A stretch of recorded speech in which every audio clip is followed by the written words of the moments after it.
It's a brand new day, the StrangeBus and Kurgan leading the way. No filter, no rules, just pure truth and sound. They're ranting and laughing, turning the walls are down. Topics and tangents, they'll sink you so high. They're questioning life and laugh till you cry. Unfiltered thoughts, no script, no lie. With the RantCast on, it's a hell of a ride. RantCast, so let's spin the facts. That StrangeBus and Kurgan, no turning back. A world of chaos, they're breaking it down. With every rant, they'll rock this town. RantCast, hear the laughter and heat. The way they debate, it's a podcast free from deep thoughts and nonsense. Thursday, when you tune in, it's a RantCast day. Pop culture and politics, they got it all. It's raw, it's real, no sugarcoat call. This StrangeBus takes a real good, it's got the fire. When they team up, you know it'll inspire. Conversations wild, unpredictable, free. They'll pull you in, you'll just wait and see. No topic too big, no sucker too small. If it's worth the rant, they'll cover it all. RantCast, so let's spin the facts. That StrangeBus and Kurgan, no turning back. A world of chaos, they're breaking it down. With every rant, they'll rock this town. RantCast, hear the laughter and heat. The way they debate, it's a podcast free from deep thoughts and nonsense. Thursday, when you tune in, it's a RantCast day. It's a journey through the minds wild and untamed. You never know what's next, who's to blame. But one thing's for sure, you'll never feel bored. When the RantCast's on, you'll be begging for more. RantCast, so let's spin the facts. That StrangeBus and Kurgan, no turning back. A world of chaos, they're breaking it down. With every rant, they'll knock this down. RantCast, hear the laughter and heat. The way they debate, it's a podcast free from deep thoughts and nonsense. Thursday, when you tune in, it's a RantCast day. So back, relax, and hit that play. The RantCast is here to make your day. That StrangeBus and Kurgan, the kings of the mic. They'll rant, they'll rave, and they'll keep you psyched. RantCast, hear the laughter and heat. The way they debate, it's a podcast free from deep thoughts and nonsense. There to stay. When you tune in, it's a RantCast day. Relax and hit that play. The RantCast is here to make your day. That's StrangeBus and Kurgan, the kings of the mic. They'll rant, they'll rave, and they'll keep you psyched. RantCast, just a wild ride. With every episode, take it in stride.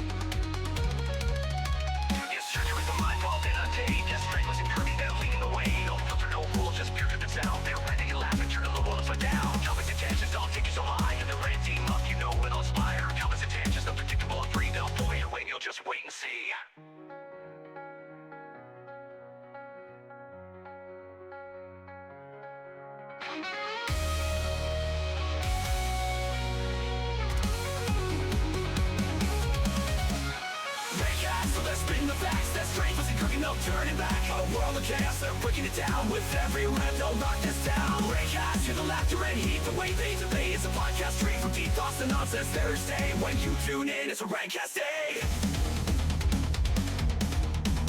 It's a journey through the minds wild and untamed. You never know what's next, who's to blame. But that's worth the real, no guts to fire. When the RantCast's on, you'll be begging for more.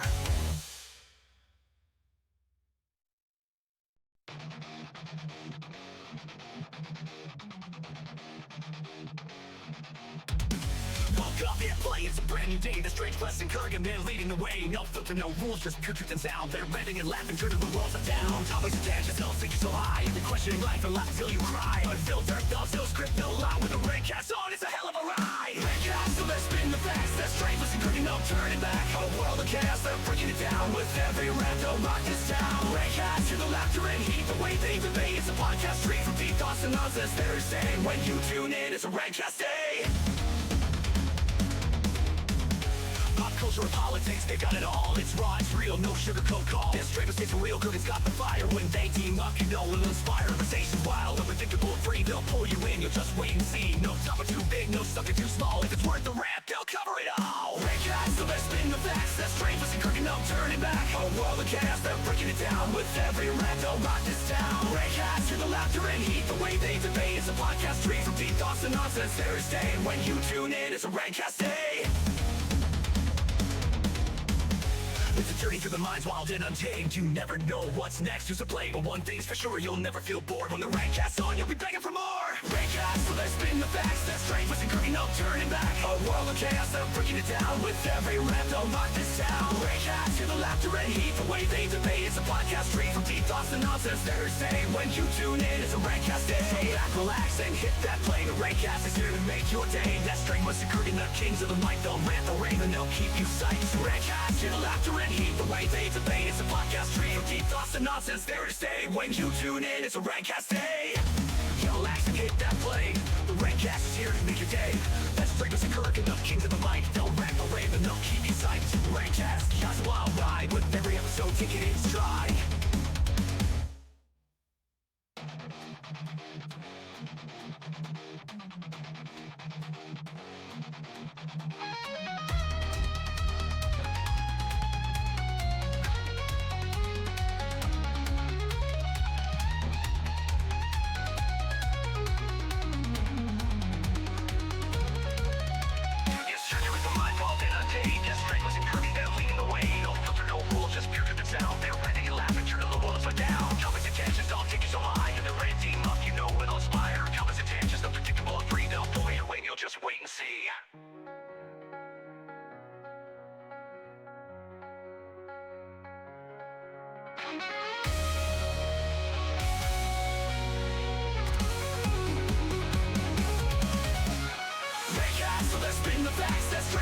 No turning back, a world of chaos, they're breaking it down. With every rap, they'll knock this down. RantCast, hear the laughter and heat, the way they debate. It's a podcast straight from deep thoughts and nonsense Thursday. When you tune in, it's a RantCast day. It's a journey through the minds wild and untamed. You never know what's next, there's a blame of that's worth the real. Don't gust the fire when the RantCast's on, you'll be begging for more.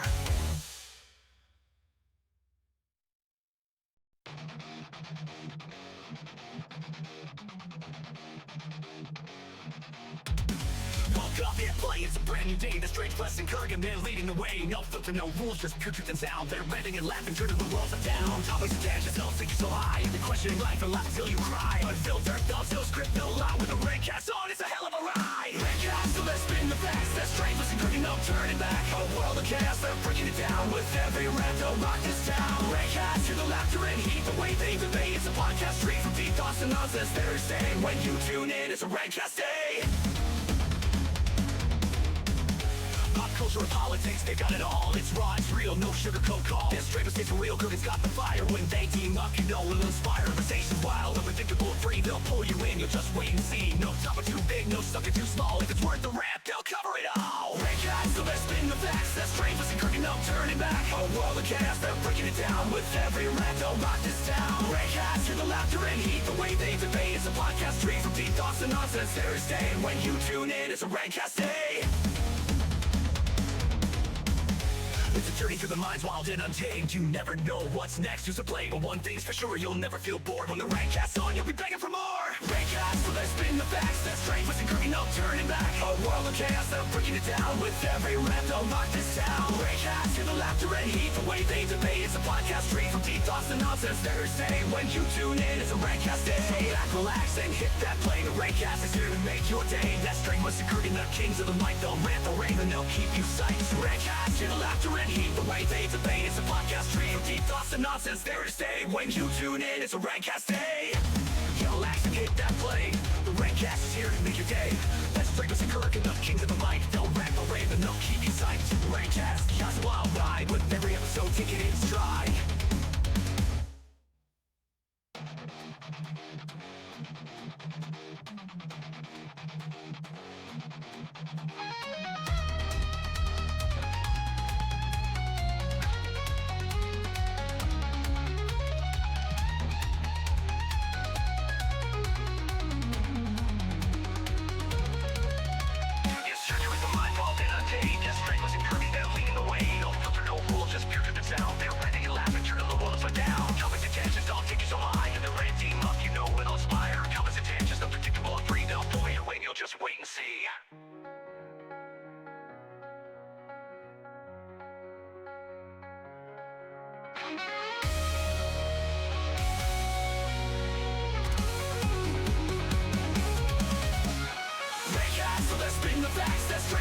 No turning back, a world of chaos, they're breaking it down. With every rap, they'll knock this down. RantCast, hear the laughter and heat, the way they debate. It's a podcast straight from deep thoughts and nonsense Thursday. When you tune in, it's a RantCast day. It's a journey through the minds wild and untamed. You never know what's next, who's to blame. But that's worth the real, don't gust the fire. When the RantCast's on, you'll be begging for more.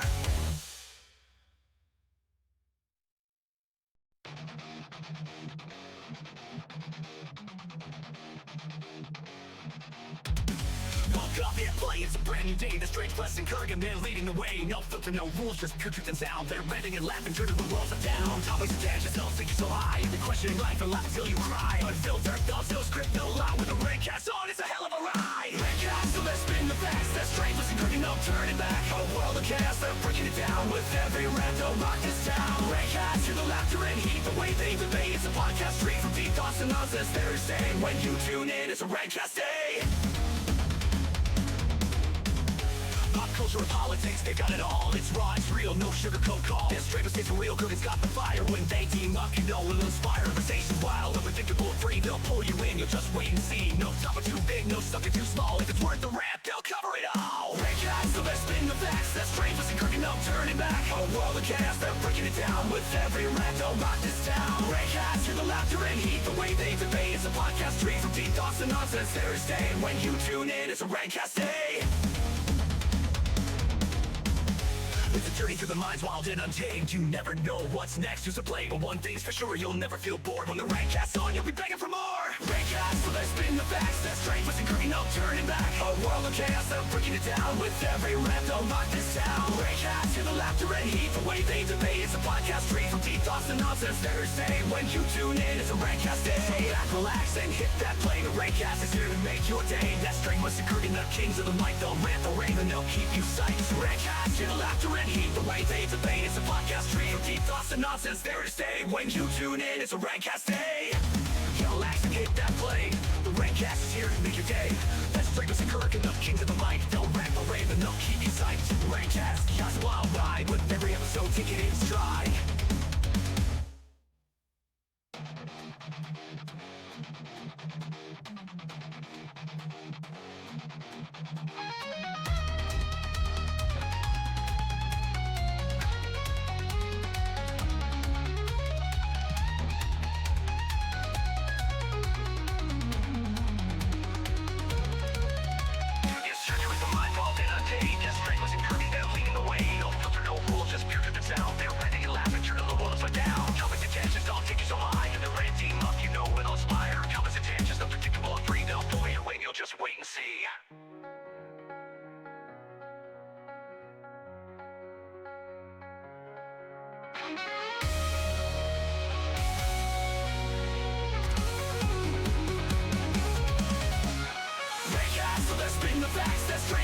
No turning back, a world of chaos, they're breaking it down. With every rant, they'll knock this down. RantCast, hear the laughter and heat. The way they debate, it's a podcast free from deep thoughts and nonsense. Thursday, when you tune in, it's a RantCast day.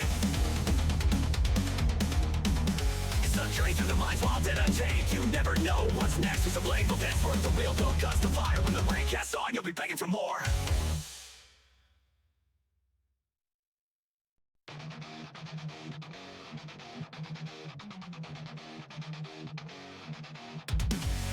Up it, play, it's a brand new day. The StrangeBus Returns, leading the way. No filter, no rules, just pure truth and sound. They're ranting and laughing, turning the walls are down. Topics and tangents, no sink so high. They're questioning life and laugh until you cry. Unfiltered thoughts, no script, no lie. With the RantCast on, it's a hell of a ride. RantCast, so let's spin the facts. That StrangeBus Returns, no turning back. A world of chaos, they're breaking it down. With every rant, they'll rock this town. RantCast, hear the laughter and heat. The way they debate, it's a podcast free from deep thoughts and nonsense. Thursday, when you tune in, it's a RantCast day.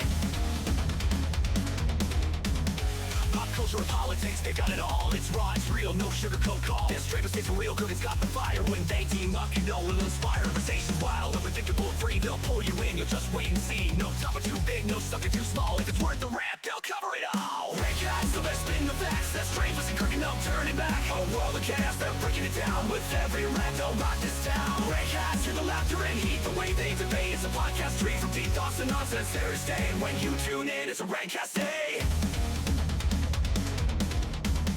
It's a journey through the minds wild and untamed. You never know what's next, who's to play. But one thing's for sure, you'll never feel bored. When the RantCast's on, you'll be begging for more. RantCast, so let's spin the facts. That StrangeBus Returns, no turning back. A world of chaos, they're breaking it down. With every rant, they'll knock this town. RantCast, hear the laughter and heat. The way they debate, it's a podcast free from deep thoughts and nonsense. Thursday, when you tune in, it's a RantCast day. So back, relax, and hit that play. The RantCast is here to make your day. That StrangeBus Returns, the kings of the mic. They'll rant, they'll rave, and they'll keep you psyched. RantCast, hear the laughter and heat. The way they debate, it's a podcast free from deep thoughts and nonsense. There to stay. When you tune in, it's a RantCast day.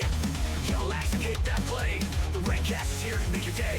Let's StrangeBus and Kirk and the kings of the mic. They'll rant the rave and they'll keep you psyched. RantCast, just a wild ride with every episode taking its stride.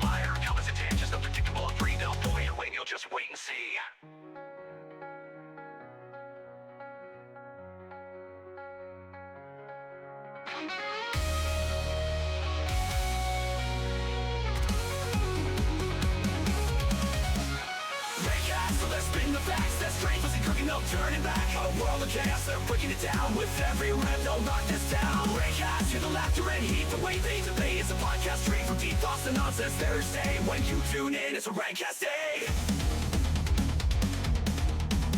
It's a journey through the minds wild and untamed. You never know what's next, who's to blame. But that's worth the real, no guts to fire. When the RantCast's on, you'll be begging for more.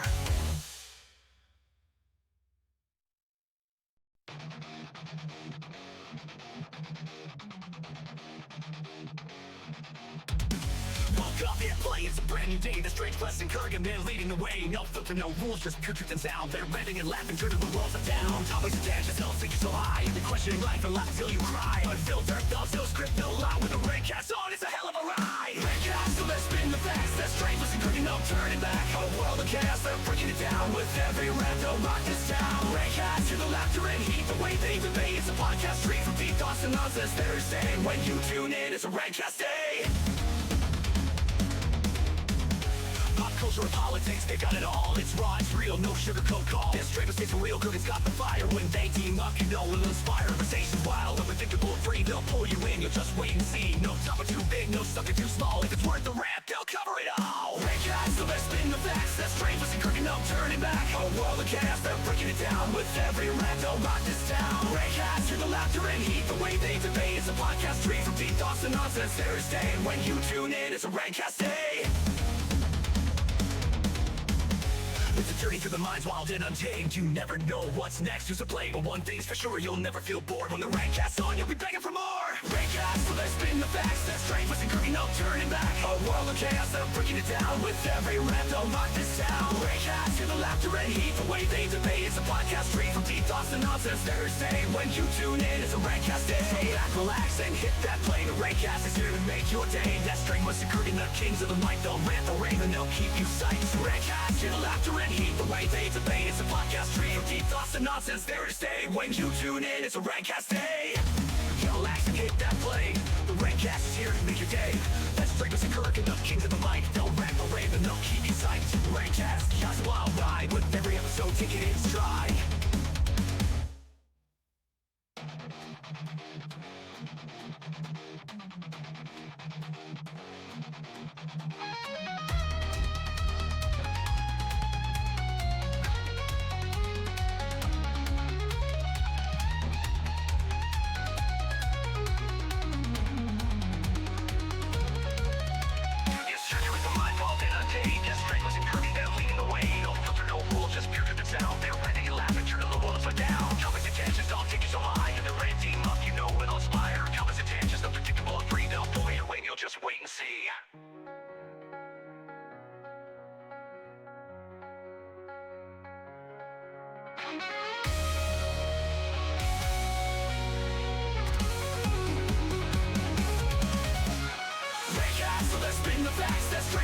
No turning back, a world of chaos, they're breaking it down. With every rap, they'll knock this down. RantCast, hear the laughter and heat, the way they debate. It's a podcast straight from deep thoughts to nonsense Thursday. When you tune in, it's a RantCast day.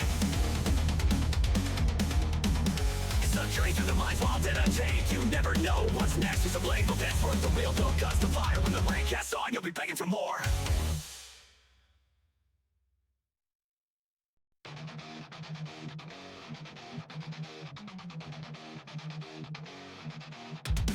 Woke up it, play, it's a brand new day. The StrangeBus Returns, leading the way. No filter, no rules, just pure truth and sound. They're venting and laughing, turning the walls are down. Topics attached, yourself, think you're so high. You're questioning life and laugh until you cry. Unfiltered thoughts, no script, no lie. With a RantCast on, it's a hell of a ride. RantCast, so let's spin the facts. That StrangeBus Returns, no turning back. A world of chaos, they're breaking it down. With every rap, they'll rock this town. RantCast, hear the laughter and heat. The way they debate, it's a podcast free from deep thoughts and nonsense. They're saying when you tune in, it's a RantCast day. Pop culture and politics, they've got it all. It's raw, it's real, no sugarcoat call. This StrangeBus takes a real cook, it's got the fire. When they team up, you know it'll inspire. Conversations wild, unpredictable, free. They'll pull you in, you'll just wait and see. No topic too big, no sucker too small. If it's worth the rap, they'll cover it all. RantCast, so let's spin the facts. That StrangeBus and no turning back. A world of chaos, they're breaking it down. With every rap, they'll rock this town. RantCast, hear the laughter and heat. The way they debate, it's a podcast free from deep thoughts and nonsense. They're staying when you tune in, it's a RantCast day. It's a journey through the minds wild and untamed. You never know what's next, who's to play. But one thing's for sure, you'll never feel bored. When the RantCast's on, you'll be begging for more. RantCast, so let's spin the facts. That StrangeBus and no turning back. A world of chaos, they're breaking it down. With every rap, they'll rock this town. RantCast, hear the laughter and heat. The way they debate, it's a podcast free from deep thoughts and nonsense. Thursday, when you tune in, it's a RantCast day. So back, relax, and hit that play. The RantCast is here to make your day. That StrangeBus and the kings of the mic. They'll rant, they'll rave, and they'll keep you psyched. RantCast, hear the laughter and heat. The way they debate, it's a podcast free from deep thoughts and nonsense. There to stay when you tune in, it's a RantCast day. Relax and hit that play. The RantCast is here to make your day. That's StrangeBus and the kings of the mic. They'll rant, they'll rave, and they'll keep you psyched. RantCast, yeah, it's a wild ride. With every episode, take it in stride.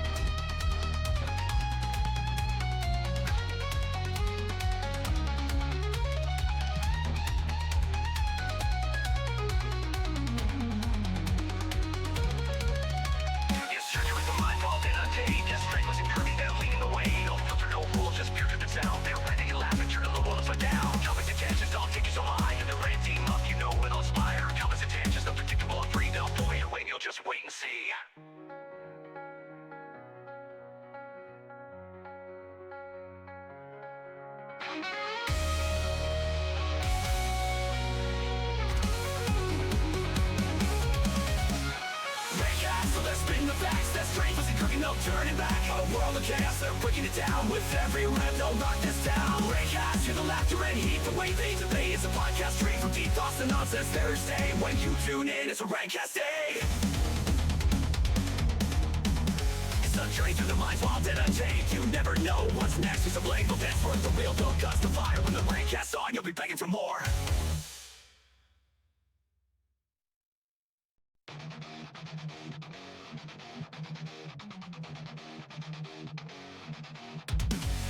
Up it, play, it's a brand new day. The StrangeBus and leading the way. No filter, no rules, just pure truth and sound. They're venting and laughing, turning the walls are down. Topics attached, yourself, think you're so high. You're questioning life and laugh until you cry. Unfiltered thoughts, no script, no lie. With a RantCast on, it's a hell of a ride. RantCast, so let's spin the facts. That StrangeBus and no turning back. A world of chaos, they're breaking it down. With every rap, they'll rock this town. RantCast, hear the laughter and heat. The way they debate, it's a podcast free from deep thoughts and nonsense. Thursday, when you tune in, it's a RantCast day.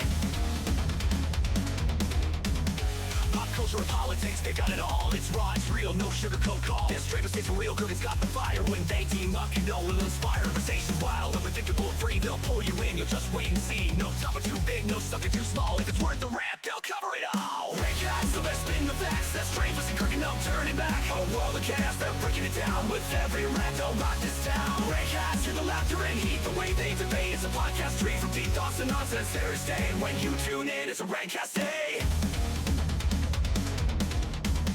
It's a journey through the minds wild and untamed. You never know what's next, who's to play. But one thing's for sure, you'll never feel bored. When the RantCast's on, you'll be begging for more. RantCast, so let's spin the facts. That StrangeBus and no turning back. A world of chaos, they're breaking it down. With every rap, they'll rock this town. RantCast, hear the laughter and heat. The way they debate, it's a podcast free from deep thoughts and nonsense. Thursday, when you tune in, it's a RantCast day. So back, relax, and hit that play. The RantCast is here to make your day. That StrangeBus and the kings of the mic. They'll rant, they'll rave, and they'll keep you psyched. RantCast, hear the laughter and heat. The way they debate, it's a podcast free from deep thoughts and nonsense. There to stay when you tune in, it's a RantCast day.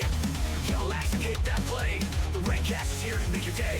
That's StrangeBus and Kirk and the kings of the mic. They'll rant the rave and they'll keep you psyched. RantCast, just a wild ride. With every episode, take it in stride.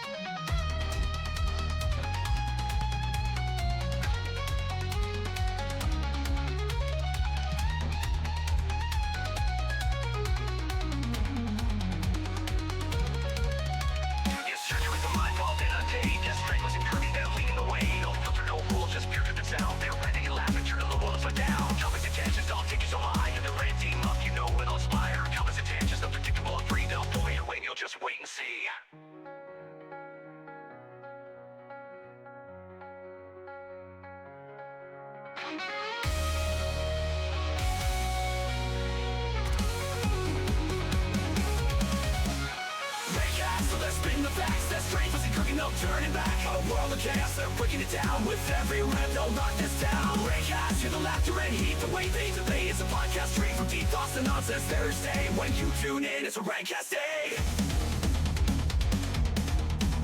It's a journey through the minds while dead untamed. You never know what's next, who's to blame. But that's worth the real, don't gust the fire. When the RantCast's on, you'll be begging for more.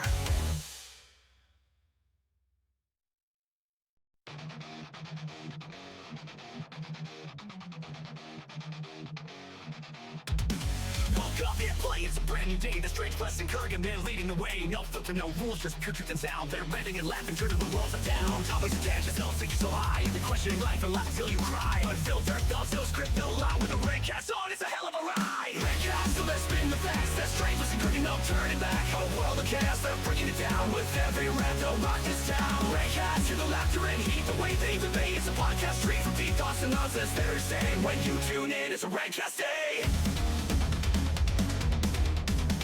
Pop culture and politics, they've got it all. It's raw, it's real, no sugarcoat call. This StrangeBus takes a real cook, it's got the fire. When they team up, you know it'll inspire. Conversations wild, unpredictable, free. They'll pull you in, you'll just wait and see. No topic too big, no sucker too small. If it's worth the rap, they'll cover it all. RantCast, so let's spin the facts. That StrangeBus and Kirk, no turning back. A world of chaos, they're breaking it down. With every rap, they'll rock this town. RantCast, hear the laughter and heat, the way they debate. It's a podcast straight from deep thoughts and nonsense Thursday. When you tune in, it's a RantCast day.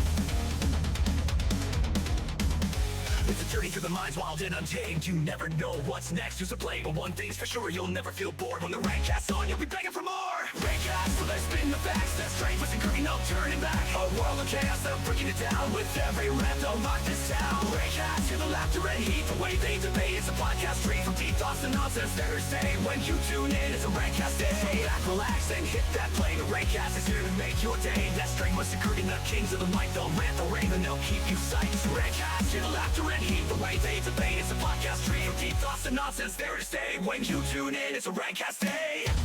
Relax and hit that play. The RantCast is here to make your day.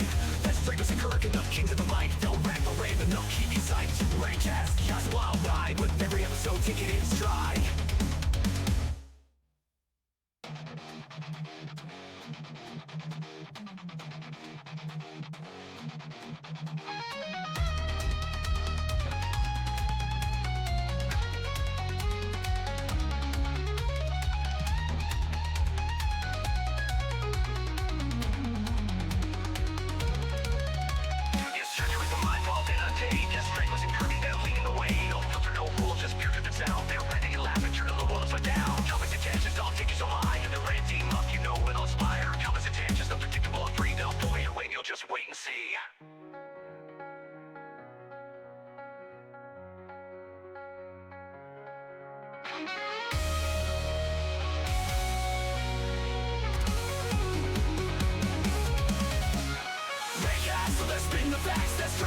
No turning back, a world of chaos, they're breaking it down. With every rap, they'll knock this down. RantCast, hear the laughter and heat, the way they debate. It's a podcast straight from deep thoughts and nonsense Thursday. When you tune in, it's a RantCast day. It's a journey through the minds wild and untamed. You never know what's next, who's to blame. But that's worth the real, don't gust the fire. When the RantCast's on, you'll be begging for more.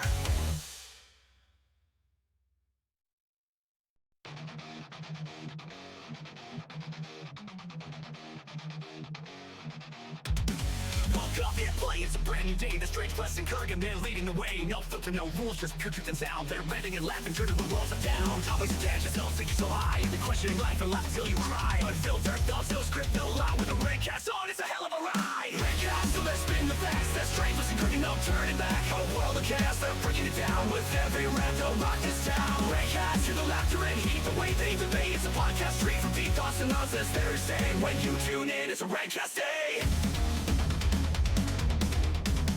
Pop culture and politics, they've got it all. It's raw, it's real, no sugarcoat call. This StrangeBus takes a real cook, it's got the fire. When they team up, you know it'll inspire. Conversations wild, unpredictable, free. They'll pull you in, you'll just wait and see. No topic too big, no sucker too small. If it's worth the rap, they'll cover it all. RantCast, so let's spin the facts. That StrangeBus Returns, no turning back. A world of chaos, they're breaking it down. With every rap, they'll rock this town. RantCast, hear the laughter and heat. The way they debate, it's a podcast free from deep thoughts and nonsense. Thursday, when you tune in, it's a RantCast day. It's a journey through the minds wild and untamed. You never know what's next, who's to play. But one thing's for sure, you'll never feel bored. When the RantCast's on, you'll be begging for more. RantCast, so let's spin the facts. That StrangeBus Returns, no turning back. A world of chaos, they're breaking it down. With every rap, they'll rock this town. RantCast, hear the laughter and heat. The way they debate, it's a podcast free from deep thoughts and nonsense. Thursday, when you tune in, it's a RantCast day. So back, relax, and hit that play. The RantCast is here to make your day. That StrangeBus Returns, the kings of the mic. They'll rant, they'll rave, and they'll keep you psyched. RantCast, hear the laughter and heat. The way they debate, it's a podcast free from deep thoughts and nonsense. There to stay. When you tune in, it's a RantCast day.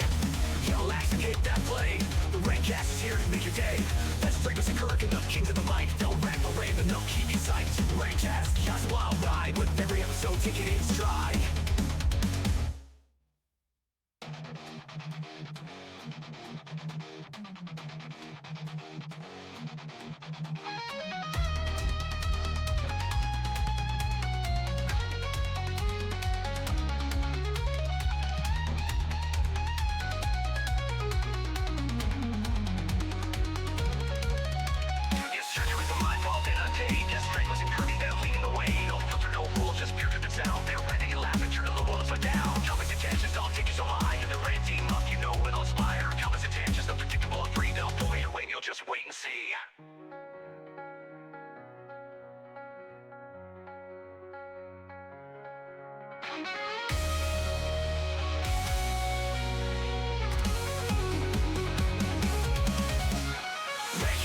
Spin the facts, that StrangeBus Returns, no turning back. A world of chaos, they're breaking it down. With every rap, they'll rock this town. RantCast, hear the laughter and heat. The way they debate, it's a podcast free from deep thoughts and nonsense. Thursday, when you tune in, it's a RantCast day.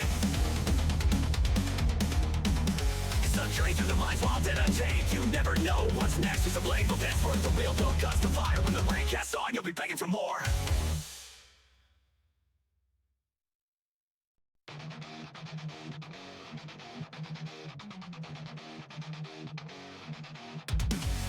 Up and play, it's a brand new day. The StrangeBus Returns leading the way. No filter, no rules, just pure truth and sound. They're bending and laughing, turning the walls are down. Topics attached, just don't think so high. They're questioning life and laugh till you cry. Unfiltered thoughts, no script, no lie. With a RantCast on, it's a hell of a ride. RantCast, so let's spin the facts. That StrangeBus Returns, no turning back. A world of chaos, they're breaking it down. With every rap, they'll rock this town. RantCast, hear the laughter and heat. The way they debate, it's a podcast free from deep thoughts and nonsense. Thursday, when you tune in, it's a RantCast day.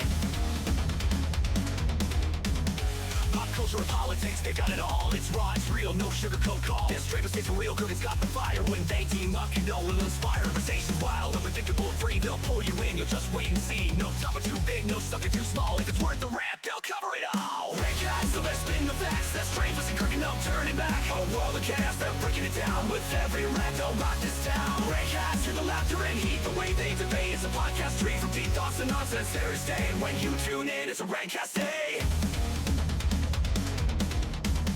It's a journey through the minds wild and untamed. You never know what's next, who's to play. But one thing's for sure, you'll never feel bored. When the RantCast's on, you'll be begging for more. RantCast, so let's spin the facts. That StrangeBus Returns, no turning back. A world of chaos, they're breaking it down. With every rap, they'll rock this town. RantCast, hear the laughter and heat. The way they debate, it's a podcast free from deep thoughts and nonsense. Thursday, when you tune in, it's a RantCast day. So back, relax, and hit that play. The RantCast is here to make your day. That StrangeBus Returns, the kings of the mic. They'll rant, they'll rave, and they'll keep you psyched. RantCast, hear the laughter and heat. The way they debate, it's a podcast free from deep thoughts and nonsense. There to stay. When you tune in, it's a RantCast day.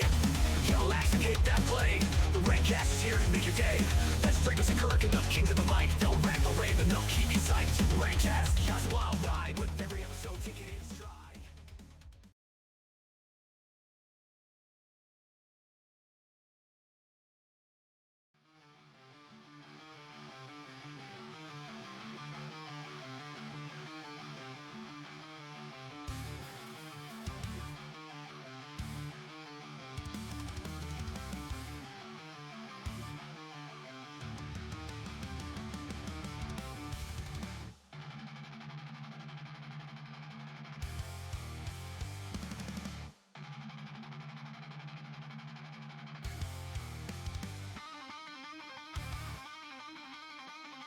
Okay, and we're here. Okay, we're good. Mic's working. Welcome, everybody, to the RantCast podcast. Episode 60. Let's go ahead and bring up the camera here. There we go. We're all set. Awesome. I avoided a major technical issue there. Awesome. All right, so welcome, everybody, to the RantCast podcast. Once again, it's been a minute. I am Joshua, also known as TheStrangeBus. You can catch me at twitch.tv/TheStrangeBus. That is twitch.tv/TheStrangeBus. I'll be joined here shortly by your other host here, Kurgan, also known as HeroQuestFans, and you can catch him at twitch.tv/HeroQuestFans. That is twitch.tv/HeroQuestFans. Also has a great YouTube channel. You can check out all the VODs and other recordings that he has for games, and that's YouTube. XSC3, home of HeroQuest fans. I'm going to go ahead and bring him on here real quick. Kurgan, you are with us. Go ahead whenever you're ready. Cast. Oh man, that was... We just got the cast. We just got the cast. RantCast. Yeah. Yeah. RantCast. Who is this guy? Who are you talking about? Who are you talking about? You talking about me? Yeah, I know. You probably wouldn't recognize it because it's, you know. You talking about me? You talking about me? Grew like a beard over Christmas and like lost my. I didn't lose my glasses. I hope I didn't leave them at the site, but Christmas beard. Worked, well, you need two sets of glasses. One to find the one set when you lose them. Oh yeah, indeed. Anyway, we got a great show for you guys. A couple things before we get started, and that's we're working on a new theme. I've got a couple of themes lined up. It was this one that you probably heard, depending on when you joined, you probably heard over and over and over again. And then I've got some instrumental music that'll be lined up. T-shirts. How are T-shirts coming, Kurgan? Are we doing T-shirts still? Forgot to ask you if we were doing T-shirts. I know. There's so many plans within plans. It's a new year. It's 2025, and I've just been catching up on things. So, yeah, I do want to do the T-shirts. I think I got to just recenter the image, and I don't know. Maybe just tweak it just a little bit so that it doesn't run afoul of other rantcasts that are out there. Please don't sue us. Hi, Bohemius. Yeah, I've been working like 12 plus hour shifts the last couple days since Friday. I got the weekend off, of course, but I was like rushing home so I could make this and I could join the podcast because last time I could not. I had a family emergency. So I think I left my glasses in the car. Hopefully I left them in the work car and not at the site, but could not find them. I looked for them for like an hour. So yeah, no glasses today. I'm probably wearing my stress on my eyes. I could definitely see. I've been trying to get rid of them for like ever and ever. But yes, T-shirts and music. We've sold out. We've sold out. Sorry, StarWars man. We've sold out. You sold out to quit. We have StrangeBusSabers.com. Not really. Well, it's funny. It's funny because in the chat somebody was referring to you as SB, and for a second there I was like, SB, what? And it's like, oh, because I always call you SB. It's just like Oh I yeah. don't know. The weirdest thing. I mean, Like, that's a yeah. good it's a good acronym for me. Just SB. What's up, SB? How you doing, SB? It's B. Long Mhm. time no see. Ah, this Ribby. Also, Ribby, I changed the title, the ticker for you, just for you, so that we weren't lying, so we won't get sued. So They call you Ribby because you rib us all the time. obviously, shortly to you is like 30 seconds. So I changed it because we were gonna be live in like a half hour. So 9 p.m. 9 p.m. U.S. Central Mhm. Standard Time. Guys like new here, I think. Attention span of a gnat.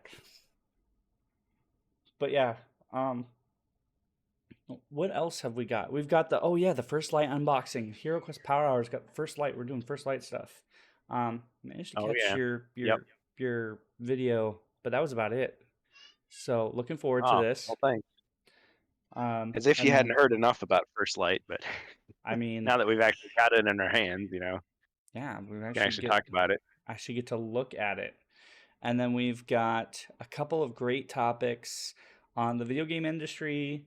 We've got some stuff going on with consumerism because that's what I love to talk about.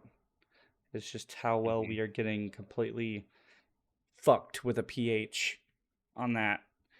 And yeah, Well, there's good news also and bad news. yeah, also because I brought you on. We are also going to be a little bit more descriptive. We're kind of changing up a little bit on how we kind of do things. Usually we're more visual. We're still going to do that, but we're also going to kind of incorporate a little bit, be more descriptive for those who are just listening and not watching, because we are also going to officially start moving our podcast over to Spotify. So if you can't catch the RantCast podcast here now, and you're wanting to, or you're just listening to us, you're working on working on work or whatever you're doing at home, we are Mhm. moving to Spotify as well. Hopefully, we'll be looking at Apple Music and the other platforms just for some exposure. But yes, no more Spotify, Twitch. Spotify. No, Ribby. We will be live on Twitch. If I'm correct, Kurgan, correct me if I'm wrong. We'll go live as usual. Then we will move the VOD over, I believe, the next day to YouTube, YouTube. and then after that, it will probably go to Spotify. So probably Wednesday or Thursday is when you'll catch it on Spotify. Yeah. Edited, of There's course. there's a lot of little things to do, but that's the goal. That's the goal, is to get it so that you can have an audio version that you could. I think the Spotify lets you download stuff, doesn't it? Not just stream it, or Offline, I you believe. have to. Okay. So, like for like offline use, Yeah. you can download tracks and whatnot. Hmm. So, Okay.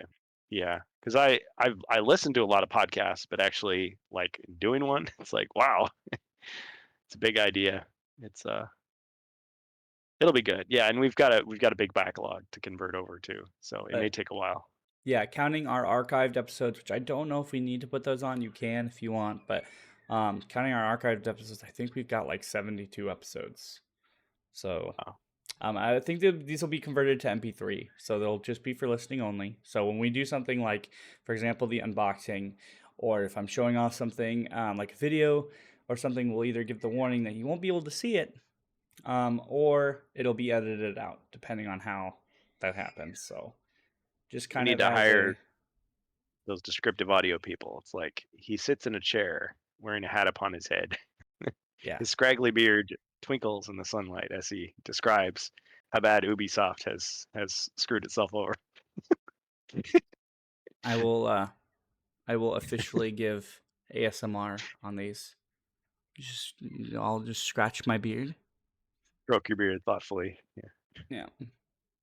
For mature audiences, or yeah. Start investing in like one of those hydraulic presses, and you guys can just listen to the hydraulic press on Spotify. Just Yeah. yeah, stuff like that. So Crushing opinions yeah, down to nothing. Yeah, actually not sure how it works exactly, but I listened to a couple podcasts on Spotify and they have oh, video. See, all the ones I've So listened to don't. So I don't know if they've moved that or if they changed it. Spotify does change a lot, and I don't follow oh, the trends too often. So maybe I'm old school. Well, why say maybe? But when I listen to stuff, like I'll just download a bunch of MP3s, throw it onto my little device, and like plug it into my car stereo. That's what I do. oh, I okay. got the little fake tape that you put in, and it's got the little aux cord. Yeah, that's how You I get see, through my road trip. yeah, see, naturally, I didn't know that they did video, so um, I was more prepared for just having a playlist or a podcast you could listen to. But that's good to know. It's Everything. good to know. We could Yeah. probably just move an MP4 file over then. So when we get demonetized, oh wait a minute, we're not monetized to begin with. Yeah, we'll have a backup. But it's a good time to talk about that episode 60. You know, technically it's the 60th episode of the RantCast podcast, and we're finally moving over to other platforms. So Yeah, very good, very good. where's the time gone? It's been a good run though. Was it January 2023 when we officially started? We did an official rollout. I mean, we were doing the podcast before then. I can't remember when we officially started, but it was somewhere in 2022, like March. Was it March or May? I don't know. It was sometime around then in 2022, and we did Long time ago. yeah, and we were just I just was so worried about perfection. I just kept changing stuff, and I mean I still do that, but um, it's a big thing, and I think that we've done a great job now that we can just start moving stuff over, spread out, branch out. But anyway, You can see um, where we've come from.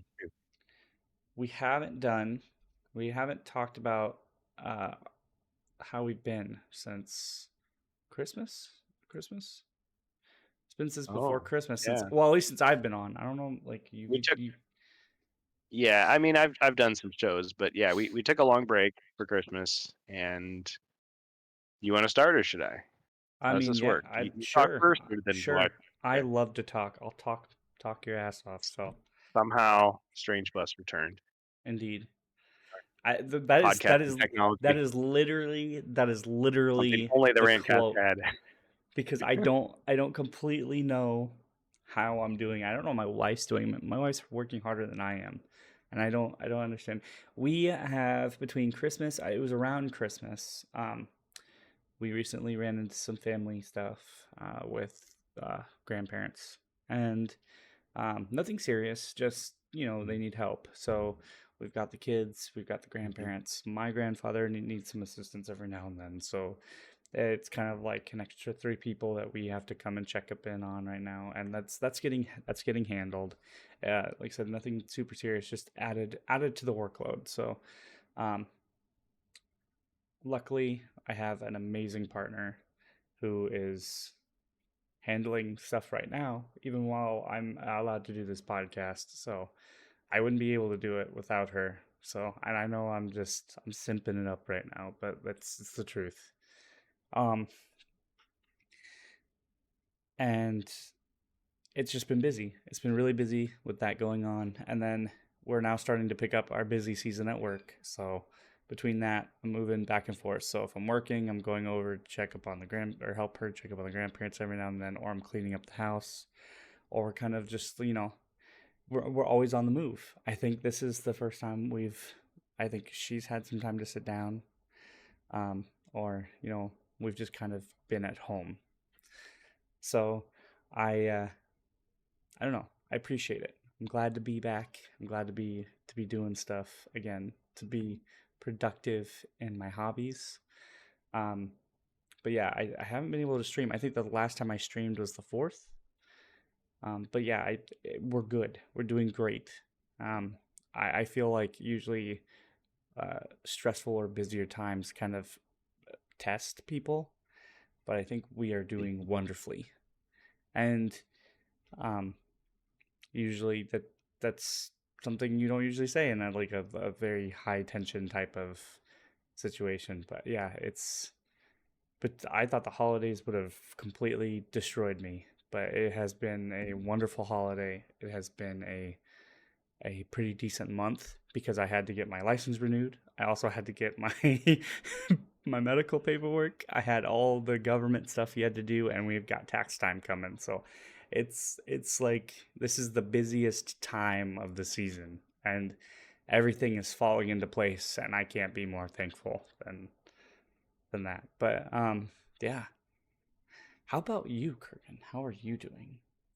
That's great. Well, I don't know what busy is compared to what you're doing, but I had a great Christmas. Nice vacation time, spending time with my family, visiting some friends I hadn't seen in a while. A lot of traveling, but the weather actually was pretty mild.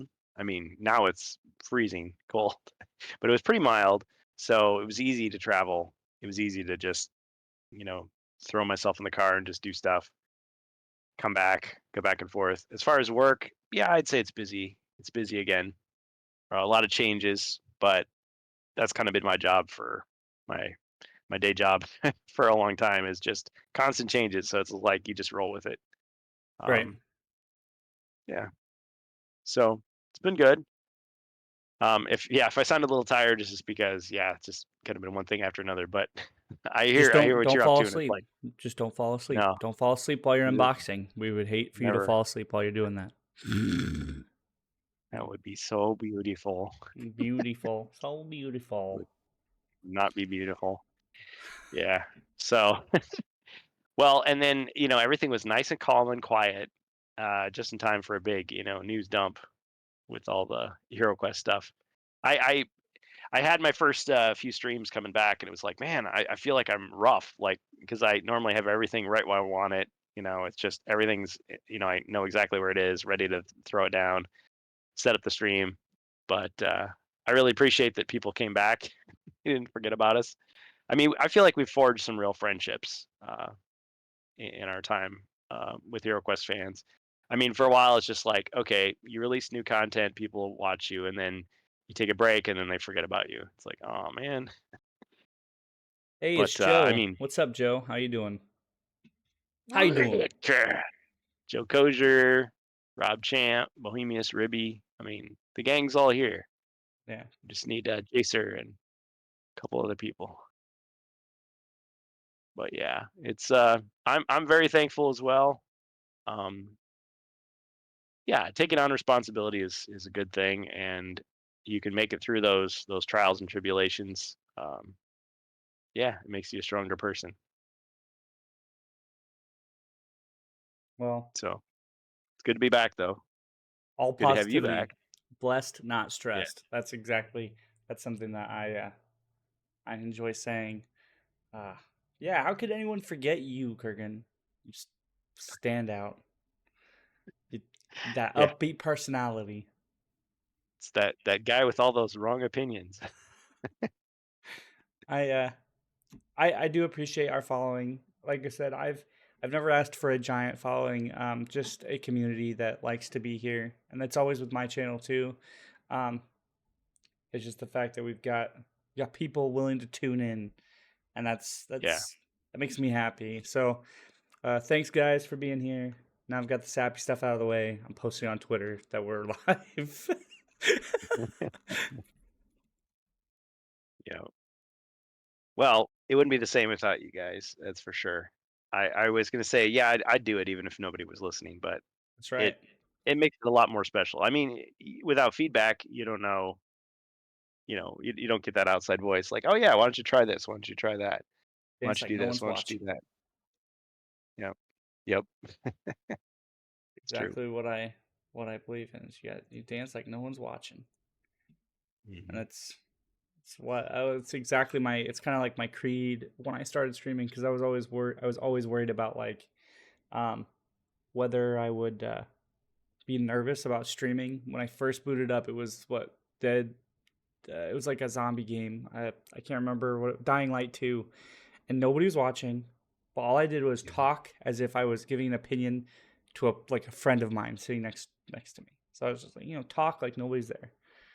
There Good to you go. see you back. Hopefully all is good with your emergency from last week. Yes, it's smooth. That's what I can say. everything is going smoothly. It's really just making sure everybody's taken care of, and that's I appreciate it, Joe. Thank you.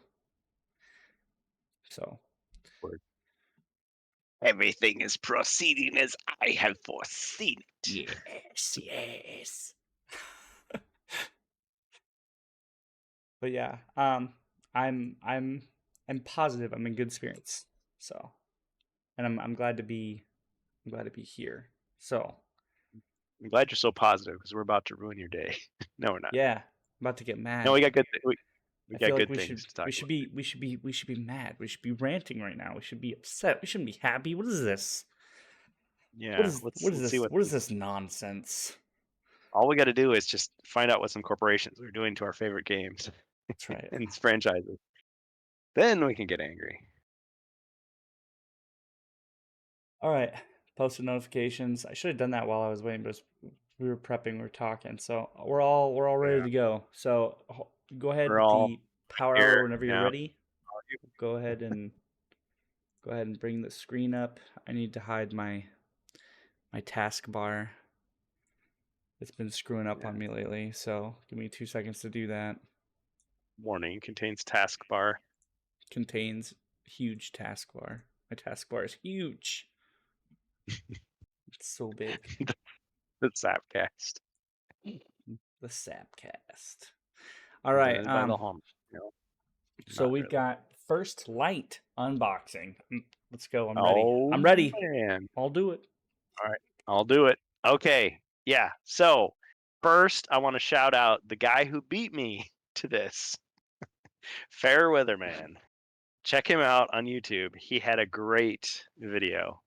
I was so proud of him, but I was also jealous because I was like, dang it, he got in before me. But the guy's cool. He's almost got 1,000 subs on YouTube. So go help him out, show him some love. He's new to the whole HeroQuest thing, but he's just gung-ho into it, and it's great. But anyway, so this is First Light. For those of you who don't know, I'm just showing the box, and there's this board behind it that you see had the big HeroQuest logo on it, and it's got the caverns. This is actually custom printed. This is not official. I made this. Sent it to Board Games Maker, had it printed because I wanted something for the stream. But anyway, you're going to see inside this box what the new HeroQuest looks like. And I just want to make this clear. When they say the new HeroQuest, this is the one, this is like the Normie edition. This is the one that's going to Target stores. And just a little preface. So the release date was the 12th of January, 2025. So 2 days ago. And it feels like it's been an eternity because we've been waiting, anticipating. The pre-orders were sold out very quickly. I'd never pre-ordered from anything from Target, and I still haven't. Like I told myself, I'm just gonna walk in because I want to walk in and buy it off the shelf, like it's 1990, and you're buying Didn't you HeroQuest see in a this? store. Did you see this at Walmart too? Was this on Walmart? At Walmart as well? No, it's a Target exclusive right now Okay. in the U.S. In other countries, it varies, but yeah, we all believe that it's not going to stay a Target exclusive forever. It's eventually going to go to Walmart and Best Buy and GameStop and I don't know, Barnes Noble, wherever else fine games are sold. Besides your local hobby shop, that people who are in the know already know about. So this is $50. The problem was, it seems like Target makes a big deal about the pre-orders, but their regular stuff, they couldn't be bothered. So I went into the store, it wasn't there. It wasn't on it. I went to the game section, my local Target, wasn't there anywhere. Went to another one, nothing. Asked the salespeople, they had no clue. So I was like, oh, okay, that's weird. That was like the day before.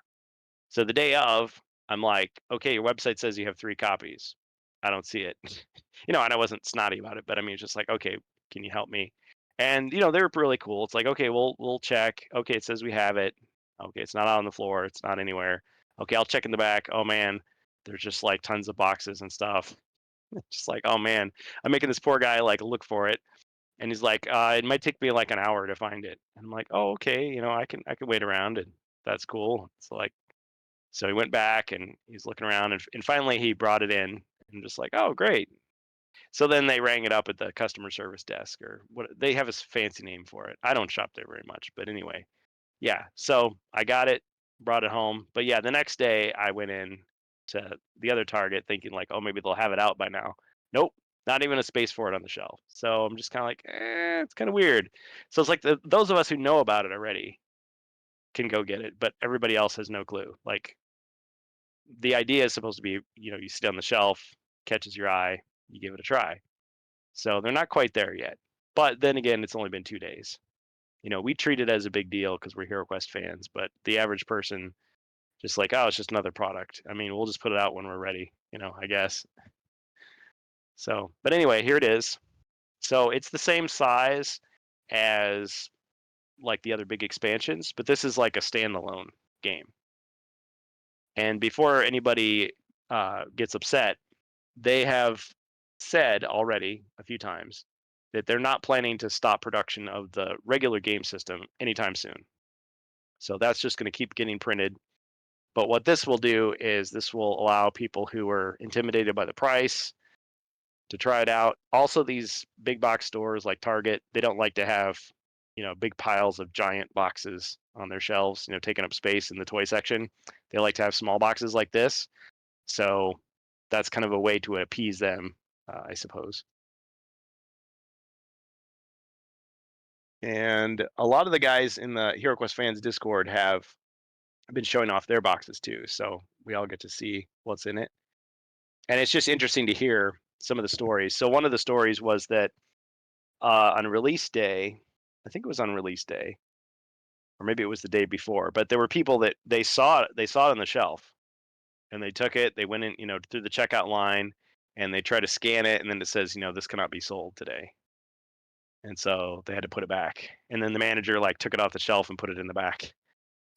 So I feel like as someone who's worked at a game store before, does this kind of bring back memories? Or I'm sure GameStop had their act together, whereas Target, I don't know. It didn't seem like they knew what they were doing or knew what they had. Are you still there? Did I lose you? No, I'm still here. I'm muted. I keep reading I'm Oh. muted. 6 months of preparation and marketing for the big launch Sunday in Target's. Screw Avalon Hill. Yeah, I don't blame the employees. Maybe the managers, maybe the I don't know, regional offices. It's just like, dude, we bent over backwards to accommodate you. We customized our game so it'd fit on your shelf, it'd be perfect, and you just take your sweet time. So, But I don't know. Christmas is is over, this so maybe they just thought, so this is an Avalon Hill thing then? yeah. This is Avalon Hill. Like this was their Sure. decision? Oh, well, so there's a complex history, and I have my own theories about it, and I guess I don't really know for sure, but I'm sort of guessing it was a Hasbro thing. Because that's And then what I was Avalon Hill mostly just went thinking along with for it. like release and stuff. If you're talking about like release for like Christmas and whatever, like I would think that like whoever they get the money from, maybe Target paid them for the exclusivity. Probably. They probably got something And out of it. yeah, so Yeah. whoever's making the most sales right now, maybe they decided to go with Target. As far as the launch, I don't know. Maybe they did want to be prepared for the holiday season. That's the Yeah. only thing I could think of. Well, we theorize that there was a big delay because of the negative backlash against the cover. And so Oh, maybe they missed their window. So it's our fault. You can blame the fans. But see, let me just tell you this. Without us, though, the product wouldn't be as good. I mean, I'm not, saying that arrogantly, but I mean, it would have been a disaster. Like, it would have gotten so much hate. And this way, they have all of us on their side. We're hyping it up, word of mouth. I mean, it helps, right? Because the whole point is they're trying to catch people's eye and go, okay, you want to buy this? You want to take this home? Try it out. right. Is my camera frozen? No, you're Mm, fine. Well, you were frozen for a little bit. I can't tell now because I'm just looking at the thing. yeah, But you I look fine now. Doing all right now. think I've got Um, too much stuff running. I know I like the art now. The like it's more personable, you know. Yeah. And if you thought the barbarian sword wasn't big enough, I mean, now it's just mammoth because it's right there, right in your face. There are 20,000 copies on the shelf in Target right now. Which Target though? Like, what are you saying? Just in Target alone, like in general, like all Targets? I think he's counting it based on like the number of stores multiplied by the number of Oh, copies they okay. claim So to like, have. just in like a Yeah, general. Okay. Um. yeah, Yeah. yeah. So are Because they just multiple not games say fulfilling? Are like they not three, fulfilling four. pre-orders and they're just selling them to whoever's asking them? Oh no, Or what? no, no, no. The pre-order thing was all done. Like Oh, it's okay. over with.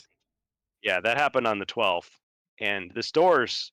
So it was kind of vague. Some sites were saying, "Oh, in store January 1st," but that turned out not to be true. If it was true, nobody knew about it except the managers because even the staff had no idea. But yeah, people started like me started poking around asking like where is it? I mean, some to be fair, some stores had it out on the shelf early and then pulled it. But yeah, they probably had it on site. They just didn't necessarily know like, okay, when can we actually sell this? Because it was pointed out to me, hey, a store like GameStop, that's what they do is pre-orders. Everybody knows that's for when you get the game on release night and all that. So people line up and all this. But Target, it's like they sell housewares and groceries and all kinds of stuff. So it's like, oh, and board games. Yeah. So it's maybe not the first thing. It's maybe not the So first priority. question, and like I said, I probably mentioned this before, but I'm still not quite sure why they wanted to make another like quick start expansion for HeroQuest. Because isn't the Yeah, modern game system already a start? Is this kind of like it a is. budget, more of a budget, like a budget It set, is. or It, okay? it totally is a budget set. It Like absolutely I is. know what's in it, and I know that like that's why, but like I'm asking like, is that the goal, like the goal? Because like it looks like they've got some pretty neat stuff in there. It's Hmm. and like I feel like this would be kind of a thing for both veterans and people who are new to the game to buy because you're still getting stuff with it. Like you're still Yeah. getting newer stuff Oh with yeah. it. Um, Doug said as much at Gen Con. It was like, yeah, it is for newbies. It's for brand new people who otherwise have no idea what HeroQuest is, or yeah, are intimidated by the price, or don't go to local game store, hobby game stores. But yeah, it's also for us too because there's extra stuff in there that we didn't have before. Like we didn't have the dragon. These sculpts are all based on like fan feedback, the improved designs. They added like an extra board in there, and I'll be showing that too. so So to double the game base. Okay. double the game. Yeah, yeah. Because back in the day, in the '90s, the early '90s, HeroQuest was a game you could just walk into any store. Not even like it wouldn't have to be like Toys R Us, but like just any store that sold games would have HeroQuest, and it was really affordable. Joe says my local Target must have got more in. They show 3 in the stack again. Yeah, it's because you bought 3 copies. No, I'm just kidding. So some of us are out there like, yeah, just buying the stuff. And I even told myself, look, if they have a stack of copies and like there's only one left, I'm not going to buy it because I want somebody else to be able to get it because I have HeroQuest already. I might look at this if I can spare some extra Yeah, ducats. I yeah. I'm starting to build my collection up there. I might put another shelf up. Are we ready? So, Open her up. oh yeah, here. Let me zoom it back up. All right, Yeah. for those of you listening and not watching, we are opening up the Oh yeah. the HeroQuest It came game in. system box. So, It came in this shrink wrap that is like indestructible, and it had this little like sticker on it. detailed Everybody's trying to like. dragon miniature. Everybody's trying to get that sticker off, and it was too late. I ripped it off like an angry barbarian, but someone was like, "Oh, you should just cut like a tiny little slit in it and just like use it as a protective like mylar bag, like a comic book bag, because it's Uh, just like the stuff on Amazon. It's just like tissue paper, whereas this is like you could use this as a parachute flotation device.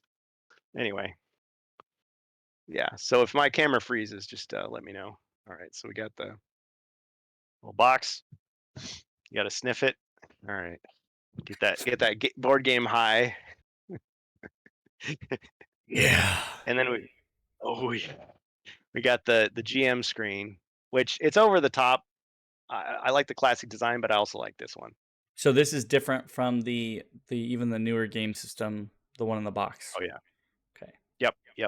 Yeah, and I don't have a table big enough to show you. I'll see. I'll have to do now. I have to do another video where I have them side by side. Other people are doing that too. So you got to have like the 2021 version and this version, and then you got to have the classic version, 89, and So compare it all. just before you continue, and I'm sorry. Um, speaking of new games and stuff, is it weird that like that new box smell and like because I do that with keyboards and stuff too. There's like a new product like It's a scent. spray. They You spray just it on. you just give it a good. Mm, yeah, sorry. Yeah. I'm just All that I get into that. outgassing plastic. Yeah. Well, your mind, your brain associates it with, oh, I'm get to experience a new product. So consume Especially product, get excited for next product. yeah. Okay, so as Bohemius points out, this is AI art. He says, Is it? I well, I'm not so sure. I mean, so the whole controversy with the original cover for First If it's Light, AI, it doesn't look half bad. Usually you could tell there's yeah, slight imperfections. the original, well, it's like ghostly distortion. So I mean, it's hard to tell. If they did, they covered their tracks. Well, the thing was, so Clark Mitchell was this guy, long career in the board game industry and video game industry, designing covers, and he uses AI. Okay. So when people found out it was him, well, first of all, people suspected the cover had AI because it was like, yeah, kind of questionable, a lot of Yeah. weird stuff on it. And then Avalon Hill's Instagram, I think it was, responded and said, "Oh no, we used a human artist, Clark Mitchell, who's done work for us before." And people were like, "What?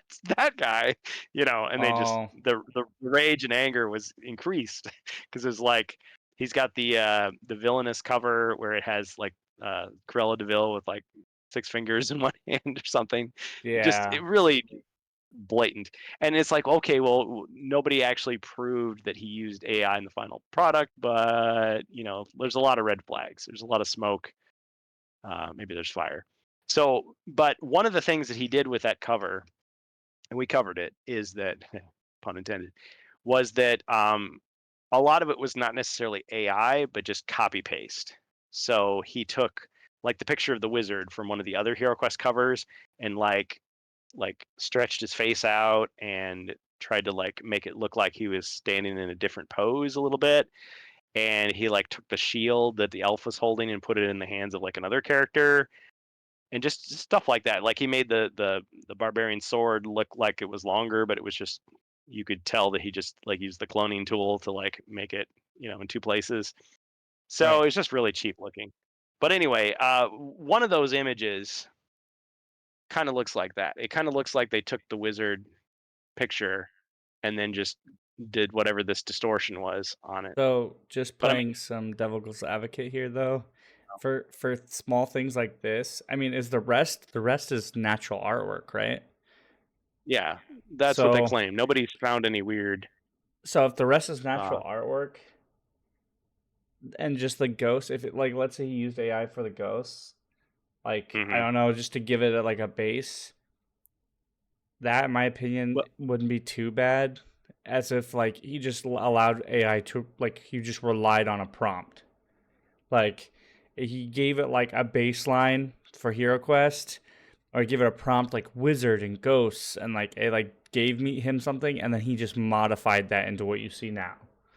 But like, well, you know, we we we pretty much know that they use AI over at yeah, Hasbro. Like Wizards of the Coast uses it, Avalon Hill uses it, and that's not to say that they don't use real artists, because they do. They hire people, they commission people to do stuff. They have some in-house people that do stuff, and they're really talented. But it's like the rule, from what I understand, from hearing people like Patrick and Doug uh, talk about it, is that you can use it with like concepts and drafts and demos and stuff, but not for any final product that's sold. Well, yeah, is the rule. so it's like what I've said before, right? AI is a great tool for helping you with something as you for something that you've made, right? Like, so if you're drawing something, or if you already have a concept in mind, AI is a great tool to help you smooth it out. Or, like, let's say if you are making a character and you can't get, like, you don't know what you want to use for armor or something. It can give you concepts that you can alter yourself, but it can give you ideas for like a baseline. It's good as a baseline at the most. And that's why I say, like, if you're doing something consumer related, that's that's what I would say it's good for. Just allowing it to handle your job or to do 50 to 60% of your work is, I think, what most people try to use it for.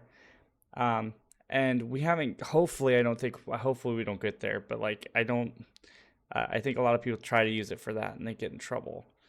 They just allow Yeah. it to draw for them, and then they make slight Oh, modifications, and then it's, yeah. It something back in the day. It was like, tell me if you ever heard this. You remember Thomas Kincaid, the artist? He's passed away now, but painter of yes. light. He would sell those paintings like everybody had one, like every doctor's office, every library, and Yeah. they were like cool paintings. But it was like, what I heard at one time was like they couldn't possibly keep up with the demand, and so like other people would just copy his painting that he painted, and then he would just like do like one or two brush strokes at the very end to say it was an original or something like that. It was like, Wow. wow, and people knew that and they still bought it. Or another example, Goosebumps. Like I Goosebumps was kind of after my time, but the books. Um, Love those books. Apparently, yeah, R.L. Stein, and he did like game books, Twist a Plot, like way before Goosebumps. But um, I guess at one point, like it was something in his contract, like he had to do like a book a month or something. So he was just like cranking them out. Oh, And at damn. some point, they were just like, "There's no way he can keep up with the demand." So like he had ghostwriters, but they would say, well, like he would give them the concept, they would write it, and then he would just like, you know, do a few finishing touches. So it was like, so really, he's not like an author anymore. He's like an editor.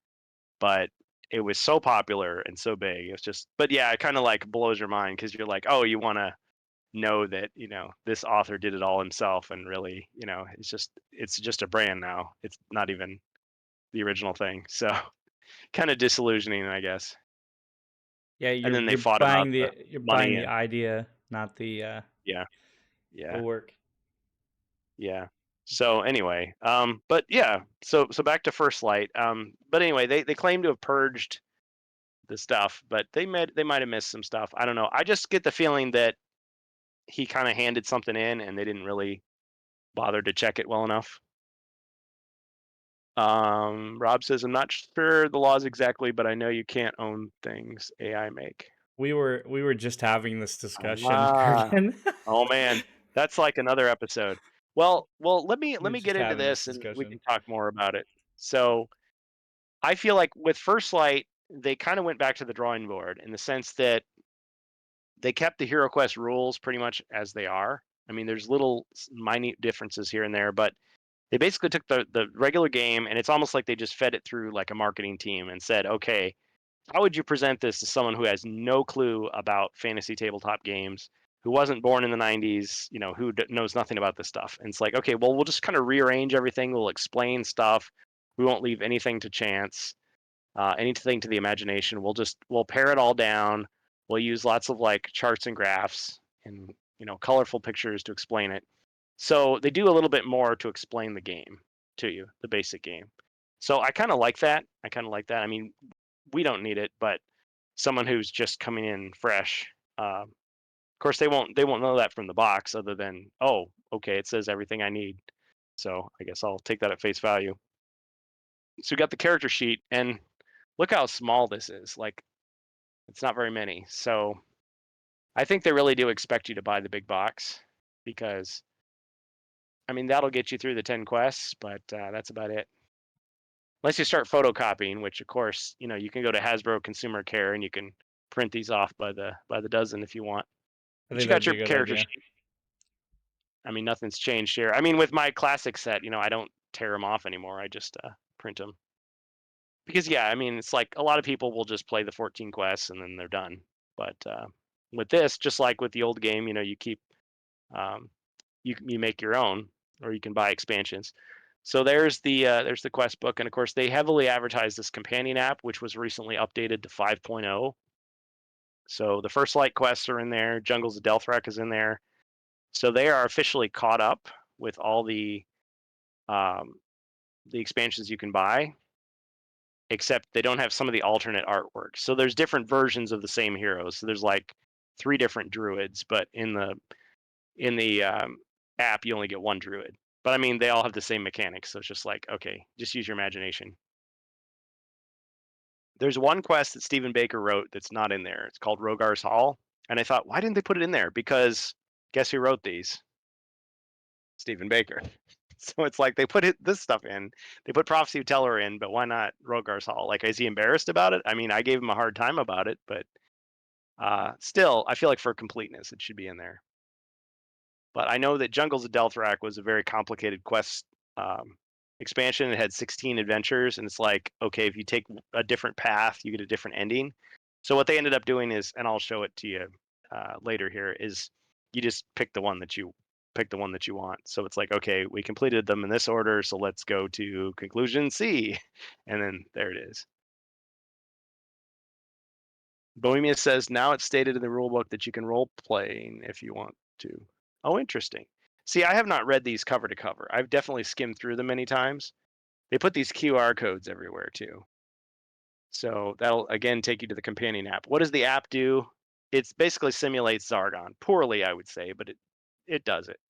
So that you could just be like, the app tells you what to put on the board and you just do that, and you're playing as heroes. So the monsters are handled by Zargon. You still got to draw the cards yourself. You still got to roll the dice yourself, except for the monster attacks. They'll just run up and attack you. So, but there's some weird stuff in it that's not according to Hoyle. But yeah, I like the art.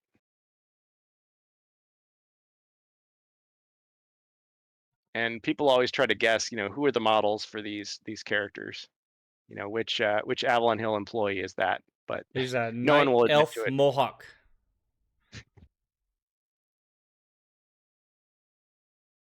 So if we open up the book, so there's not an alchemist shop per se, but they went out of their way to say, oh, by the way, you're going to find these potions inside the treasure deck. Here's what they do. So it's like, just a little extra layer of explanation. So it's not just gold, it's that. And then for Zargon's eyes only, to tell you the story, basically it's a guy who can shapeshift. So spoilers. And you'll never guess what he can shapeshift into. You'll never guess. Dun, dun, dun. Never. So there's a dragon. So yes, they did add a dragon. There was never a dragon in HeroQuest before. I mean, it was mentioned in some of the lore books, but you never actually saw one in combat. Until Joe Manganiello's quest book, Crypt of Perpetual Darkness, which is apparently coming out this year. That was leaked. So maybe the final piece of the mythic puzzle is going to be released into retail. So thank you, Joe. Thank you, Joe. And then Wizards of Morcar, which was the last official quest from 1992 quest expansion coming out. But anyway, you've got these designs here. So that elf is holding the sword two-handed style like the original art of the elf, but it was just never turned into a miniature until now. So there you go. And no boo plate this time. Not pronounced anyway. And then the barbarian, you've got the finger poke of doom. So you got the Hulk Hogan. So he'll get booed, but he'll still show up. He will. And then you've got the wizard with his beard, which is awesome. So he observes No Shave November. Appropriate. And he's got the fire in his hand. So different pose. The dwarf, and shout out to Fairweather Man. He called it, it's very similar to the advanced HeroQuest dwarf, which of course is a Games Workshop style dwarf. So it's a nice tribute to that. But as you can see, the monsters are, except for the dragon, they're all cardboard. They're cardboard standees. The art is based directly on the cards. and they're in the same like distributions and denominations. So, I mean, there's the right number to recreate the quest from any other quest book. So you got the spiral stairway, cupboard, bookcase, fireplace. So the furniture is, to me, is even more disappointing than the monsters, because that was a really unique feature of HeroQuest. The original was the stand-up furniture, the 3D furniture. Before that, I mean, other dungeon crawler like board games existed, but the furniture was always just flat like this. Whereas HeroQuest gave you, it was part plastic, part cardboard. You put it together, but it was 3-dimensional. So while you're But showing that off, makes it I easier to do carry. want to include that Rob and Joe both. I agree with you. Those miniatures are really nice looking, and I'm biased to the barbarian, but that wizard is very nice as well. Yes. Finely detailed, yeah. Well, and I think they definitely have worked on tweaking the designs, because they've had some practice now. I called first, the dwarf. Yes, yes. Well, when I saw this, I was just like, oh yeah, that makes me think of Warhammer. Like, I didn't know the specific reference, but it just feels like that.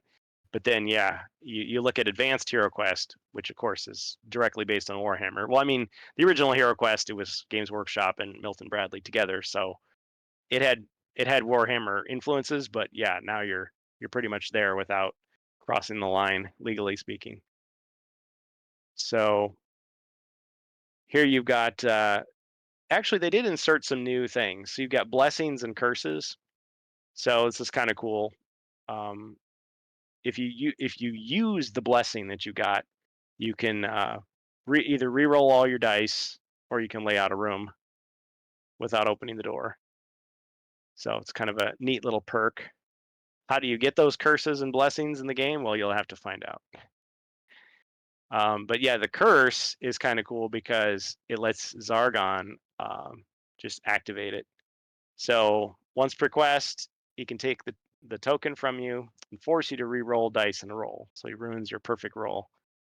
Of course, these could like cancel each other out too, I suppose. The curse can be removed if you donate 800 gold coins to charities, providing care to injured civilians of the realm, which you may do between quests while visiting the armory. That's a pretty steep price. So it's a good way for him to suck the gold away from you too. And you got the glyph key scroll. I covered a lot of this in my unboxing, but you basically get these special items and these special events and things without having a physical card for them, which some people were kind of upset. They thought, well, there should be a card, but it's like, it's only used in this adventure. Yes, you could use it in your own, but they made it clear that they didn't want to have like expansions that only work with this one. They want the expansions to be universal. They work with this or the other version, the other game system. And so the stuff inside here, yes, you could port it over, but it's not going to be called for again unless you homebrew it in there. So you've got some of the basic rules. So it talks about like monsters with no mind points, they're immune to certain spells, which is different from the original game where they basically had no defense. So you want to put a skeleton to sleep, well, he's never going to wake up. In this one, you try to cast it on him, it doesn't work. But you've got the unthreatened movement, so people who don't like to roll to move, here's for you. Telling you how you can pass items. Got the double-sided board, which that's what this cavern is it's a new layout. So you can have like every other quest, it's something different rather than the familiar layout. You've got the hearth. Some of this we experienced at Gen Con. So you go into a room with just a piece of furniture like that, and you can use it to heal yourself instead of drawing a treasure card. So it's kind of cool. And then the sly storage is the cupboard. You draw 2 cards instead of 1, but that's just a one-time thing. Of course, they could be 2 bad cards as well. So big gambler, big spender. And then the bad guy you're fighting is Quindrak the Warlock. He gets some cool powers, so won't spoil that too much more. Bohemia says, SBF sent you the reference for the Barbarian in Discord. Oh, cool. Yeah, I replied. Yeah, I think there was a missed opportunity to change the hero cards to match I the new saw. mini. Yeah, I feel like they were on a time crunch for this, but on the one hand, it's like it's easy because you're just recycling the stuff, but then it's hard because you're having to like rearrange it. So if they made any last minute changes, I'm sure it was a nightmare to get it all completed. But yeah, you've got your color coding here for the map. You got your explanation of the characters. This is pretty similar to regular HeroQuest. But then you got the first quest, which everyone has spoiled already. But yeah, it takes you through. The difficulty is pretty consistent. But I would say like other than the very first quest of HeroQuest the trial, which is super hard, like the first half of the game is like easy. And I would say it's not a cakewalk. These first light quests are pretty challenging. But at the end you've got description of the monsters, of course. And as far as I can tell, everything is here is the same. It's just that the dragon has been added. So dragon can pass through enemies. You can use ball of flame like every turn.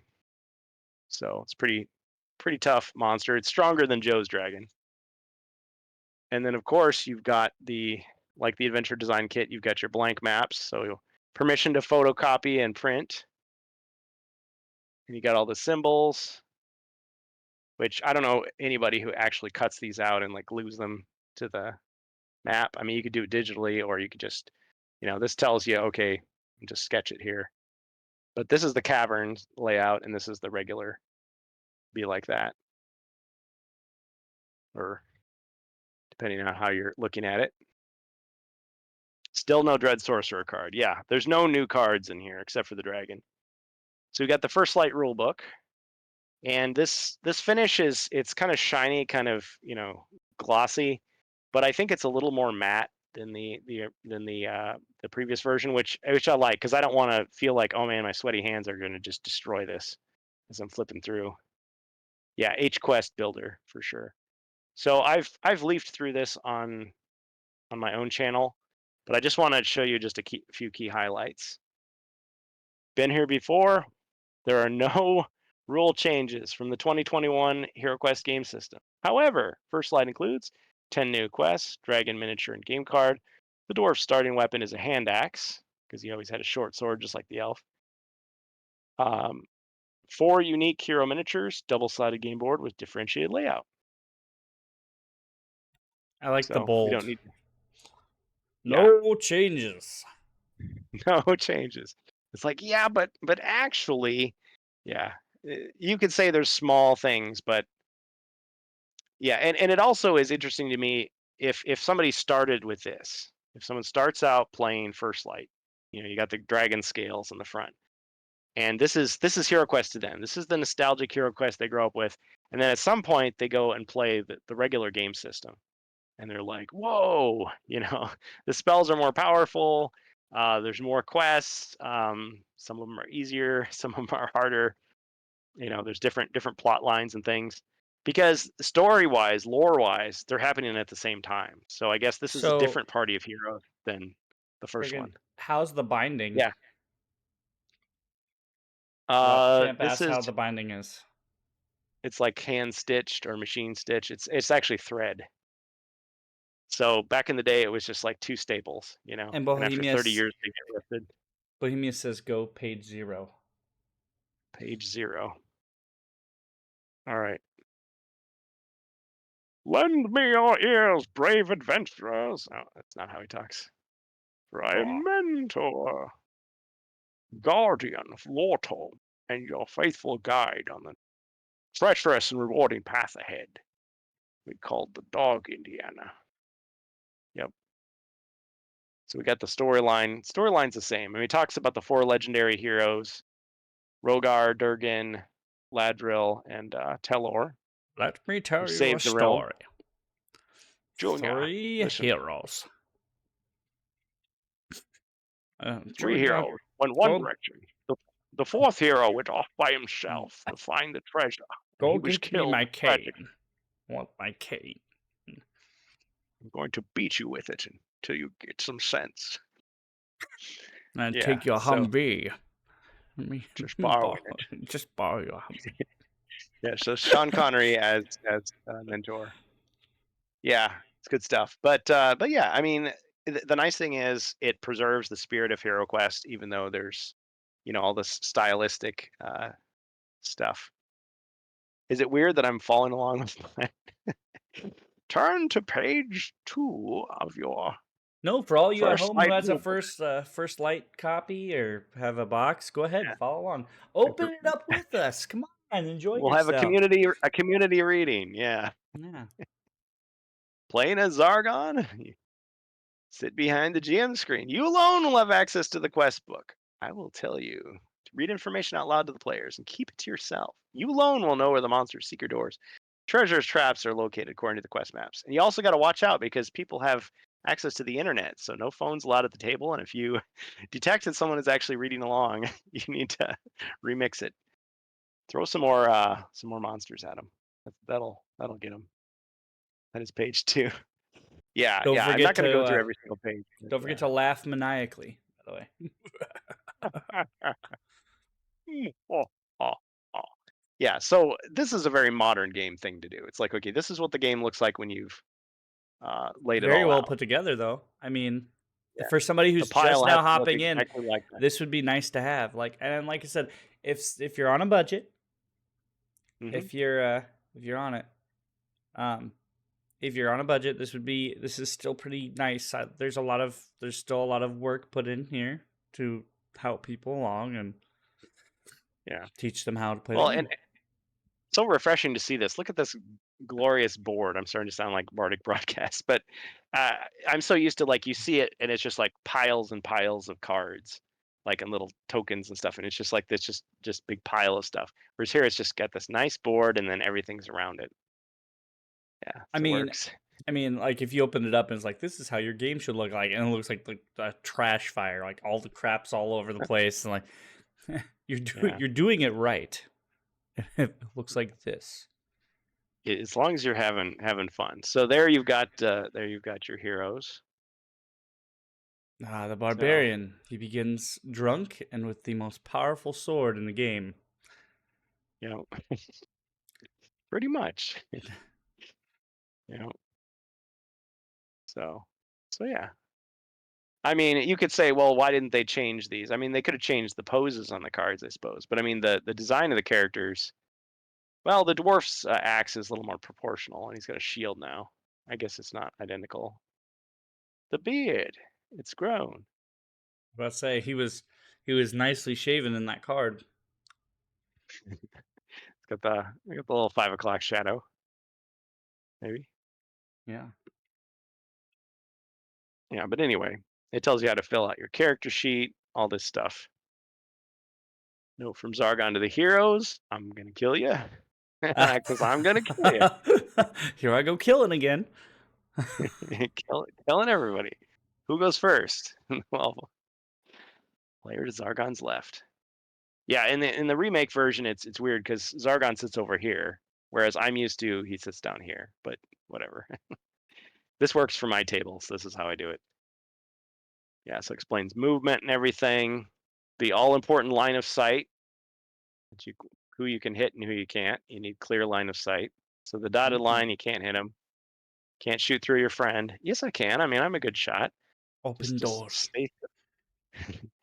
Yeah, open door, closed door.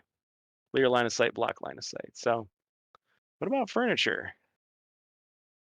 It didn't obstruct movement or line of sight. See, I don't believe that. I don't think anybody played that way. But see, but it says right here, if you want a more strategic game experience, you can treat furniture as though it blocks line of sight, cannot be moved though. See, it's pretty much saying, hey, do what you want. It's your game. I love that.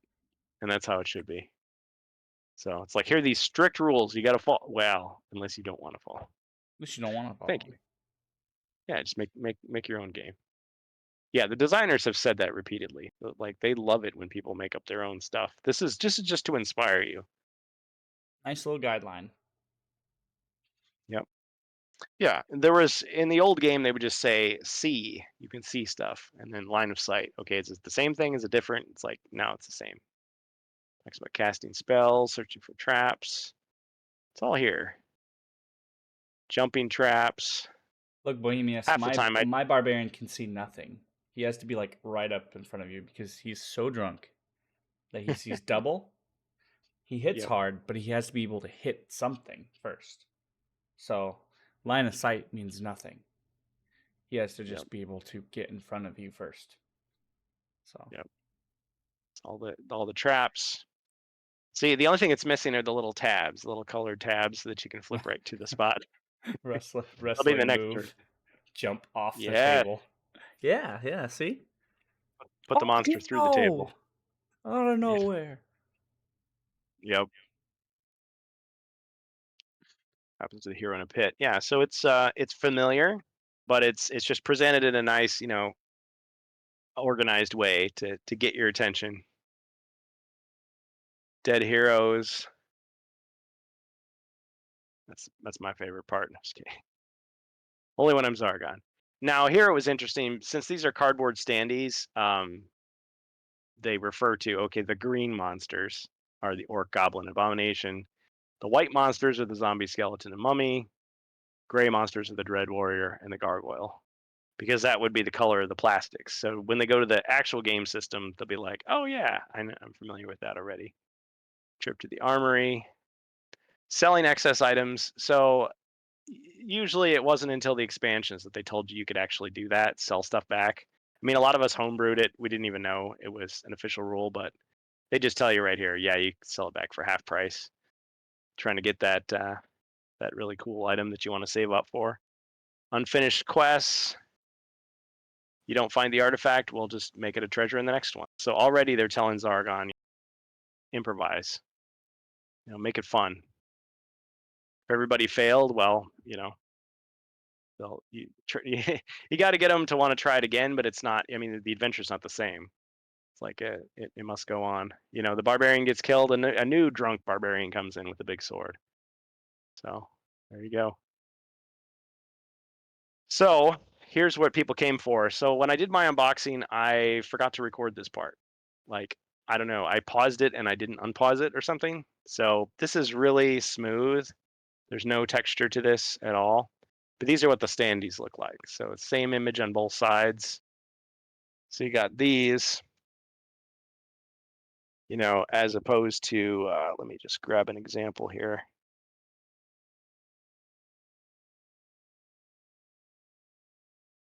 So like there's a goblin from one of the newer expansions. And so compare it to like having a little cardboard standee, but it's about the right size, right? See, scale, it's about right. No painting required. And the rats, which do get used in Joe's quests, so you'll have them here so that you can use them. Got the Dread Warriors in all their glory. Gargoyle. So this could be a nice painting guide when you do get your plastic miniatures. You can look at these guys for reference. See how they might look with a coat of colors. Of course, you've only got 2 designs of the orcs. There's actually 4 different orcs in the main box, but in here there's just the female and male. Same with the goblins. So there's more girl goblins in this one than there is in the big game system. Here's the furniture. Uncommon feats, that's right. So there you got your cardboard tile furniture. Again, it's very smooth. And notice it's exactly the size that it's supposed to be on the map. So most of the time it's like, okay, it's supposed to take up 6 squares. So, you've got the bookcase kind of in the middle of the squares. It's like, can I go around it? If you want to pass through furniture, I mean, you could just jump right over the top of it. It's easy. It doesn't take up any space at all. But they're pretty thick cardboard. So yeah, I could punch these out. Place them under the 3D furniture. Yeah, you could. So like, so again, referring to the main game. So you got your sorcerer's table here. You could just like put it there, I guess, to say, yeah, that black area, you can't walk through it.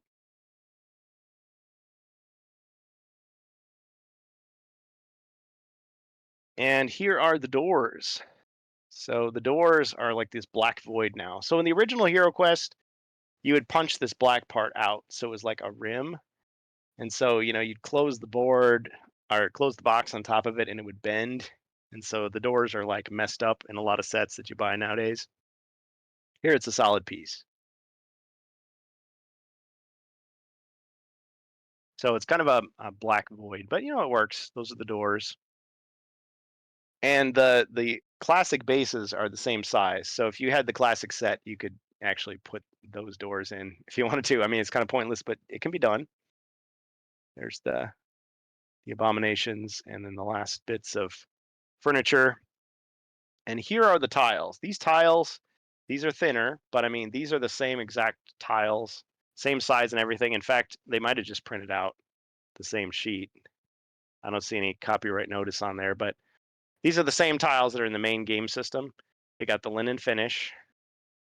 So you got your damage, you got your pit traps, spiral staircase with the alternate design, the grates, which they actually use the gratings in some quests. So before they were just there, but they had no function. It was just like, you know, you make up something if you want. The Eye of Mentor, the Mark of Zargon, like that was the mystery tile. So they actually have a use for that now. Double blocks, you got your rubble from fallen block traps. So stone blocks, secret doors, it's all there. This is the big thing that a lot of people were anticipating. So this is the board. It's super shiny, way too shiny to stream with, and it looks kind of cartoony to me. It's a different art style. When I printed mine out, I mean, it's darker, a little more softer image. This is kind of more what I wanted, but I mean, this works too. It's vibrant, it's bright. You've got the arena, so you can have your tournament mode, your HeroQuest kill team, if you will. You got the two armies starting here, open the gate, go in and fight. And there is a quest where you get to use it that way. But it's it folds 6 ways. And it's kind of tricky. Like people have like ripped theirs. So you're gonna watch me rip it on camera as I try not to damage it. But this is what the board looks like. So this is the standard board.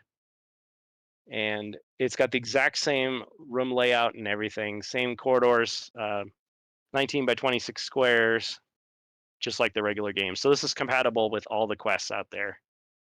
And then there's just special quests that use this, which you don't have in the regular game system. But you could do what I did and just print it out. And for extra fun, they did put the boot tile. I was giving out those boot tiles at Gen Con because when they reprinted the game in 2021, they just made it clean, like there's no boot laying there. So that was cool that they did that. So anyway, we got that. And then, so we got the box here. So we've got our stands. This is for the monsters, and it's for the doors. So it's like, I'm guessing that's like acrylic plastic. And you've got enough of those to use for all the standees, and it'd be really easy to print your own standees as well. Got the cards. I went through all of them, and they've reworded like everything, but they've nerfed certain things. So, like courage is weaker; it only lasts for 1 attack. Screw that noise. We're not going to play that way. But you could look at it like this. Maybe, you know, the wizard's just starting out. His powers have not reached their full potential. So you've got like the level 1 version of courage. You graduate to the game system. Now you've got the more powerful version that just, you know, lasts as long as there's monsters that you can see, you know, something like that. Orc's Bane, you can only attack 1 orc instead of 2. I mean, you're going to lay the smack down on that orc, but it was cool to have, you know, orcs side by side. You got, I think this could function as a dice tray. I mean, it's not super strong. It's just like thin cardboard, but you know, you can roll dice in there if you wanted, you know, just like so, whatever. See, it works. I mean, it's going to get beat up if you're playing it every week, but you could do it. Still useful to have. Yeah. It's nice that they put it there because the original HeroQuest did have that If you tray. kept it in the box like that, I think it'd be less beat up because it's supported by something, maybe. That's true. That's true. Yeah, because with this one, I mean, there's no tape or anything on it, so it's just like that. But yeah, if you left it in here, that's a good point. Fair point. So you just keep this on the table, and it's just like, yeah, roll your dice. Also, yes, storage for all the punch outs. Yes, indeed. Yeah, yeah, because the box is super heavy, and when I was in the store, even the guys were like, "Man, this is heavy. Wow, this is heavy." Because yeah, you take all those extra sheets out and throw it in here, and it's going to be less heavy. So then you got your little candy tray for the miniatures. This, of course, is the dragon. Big chocolate dragon. Yep. It's kind of a like metallic gray, gunmetal gray, or like a dark bronze. Okay, here's the And if the question for lights the are really dragon, bright, Kurgan. Here's the question: yeah. How does it feel in the hand? Does it feel like quality? Does it feel good quality? What's does it feel flimsy? How's it feel? It's I mean, it feels quality. It feels fine. So the dragon is raising. If you ever watch, professional wrestling, it's the test of strength. They put the arms up like, "Hey, let's go. I'm gonna get you. I'm gonna get you." And he's got the big bat wings, and he's got the big curved horns. He's got the triceratops, rhino head. He's got the ankylosaur tail. Got um, the talons on the legs. But yeah, he's standing up. He's bipedal. And the reason for that is, spoiler, it's because the bad guy can turn into things, and he's like a humanoid turning into a dragon. So there you go. Cool. Yeah, there is an official First Light tray and an official First Light dice set that's coming out. They look kind of like these, but not exactly, because these are bootlegs. These are knockoffs. So that's Etsy for you. All right, here's your miniatures. Here's your awesome dwarf in all his glory without the autofocus working. There we go. So there he is. You can paint that guy up, and some people already have. I think Jacer's painted his stuff already. Got the barbarian. Yeah, that's pretty good. Yep. So when you paint him, be sure you paint his eyes like really bloodshot and like drool coming out of the corner of his mouth, and the stains on his loincloth there Put a to make it tankard in his authentic. hands. Yeah. Yep. Yep. It's like from the finger, like it's hanging like the bucket of slop that he's gonna drink. All right, you got your classy wizard and some schmutz on the edge of his staff. So wash that off before you paint it. But yeah, he looks pretty cool. And he threw his cloak away, so I guess he must have threw it down because he's gonna lay out some people with his magic. Oh, there we go. See, they made it so like all the miniatures come out super easy except for one. There's always one that's like stuck in there. But yeah, there's the elf, and this is a very pointy sword. So if you got dry skin in the wintertime, be careful around her because you're gonna need to apply some lotion.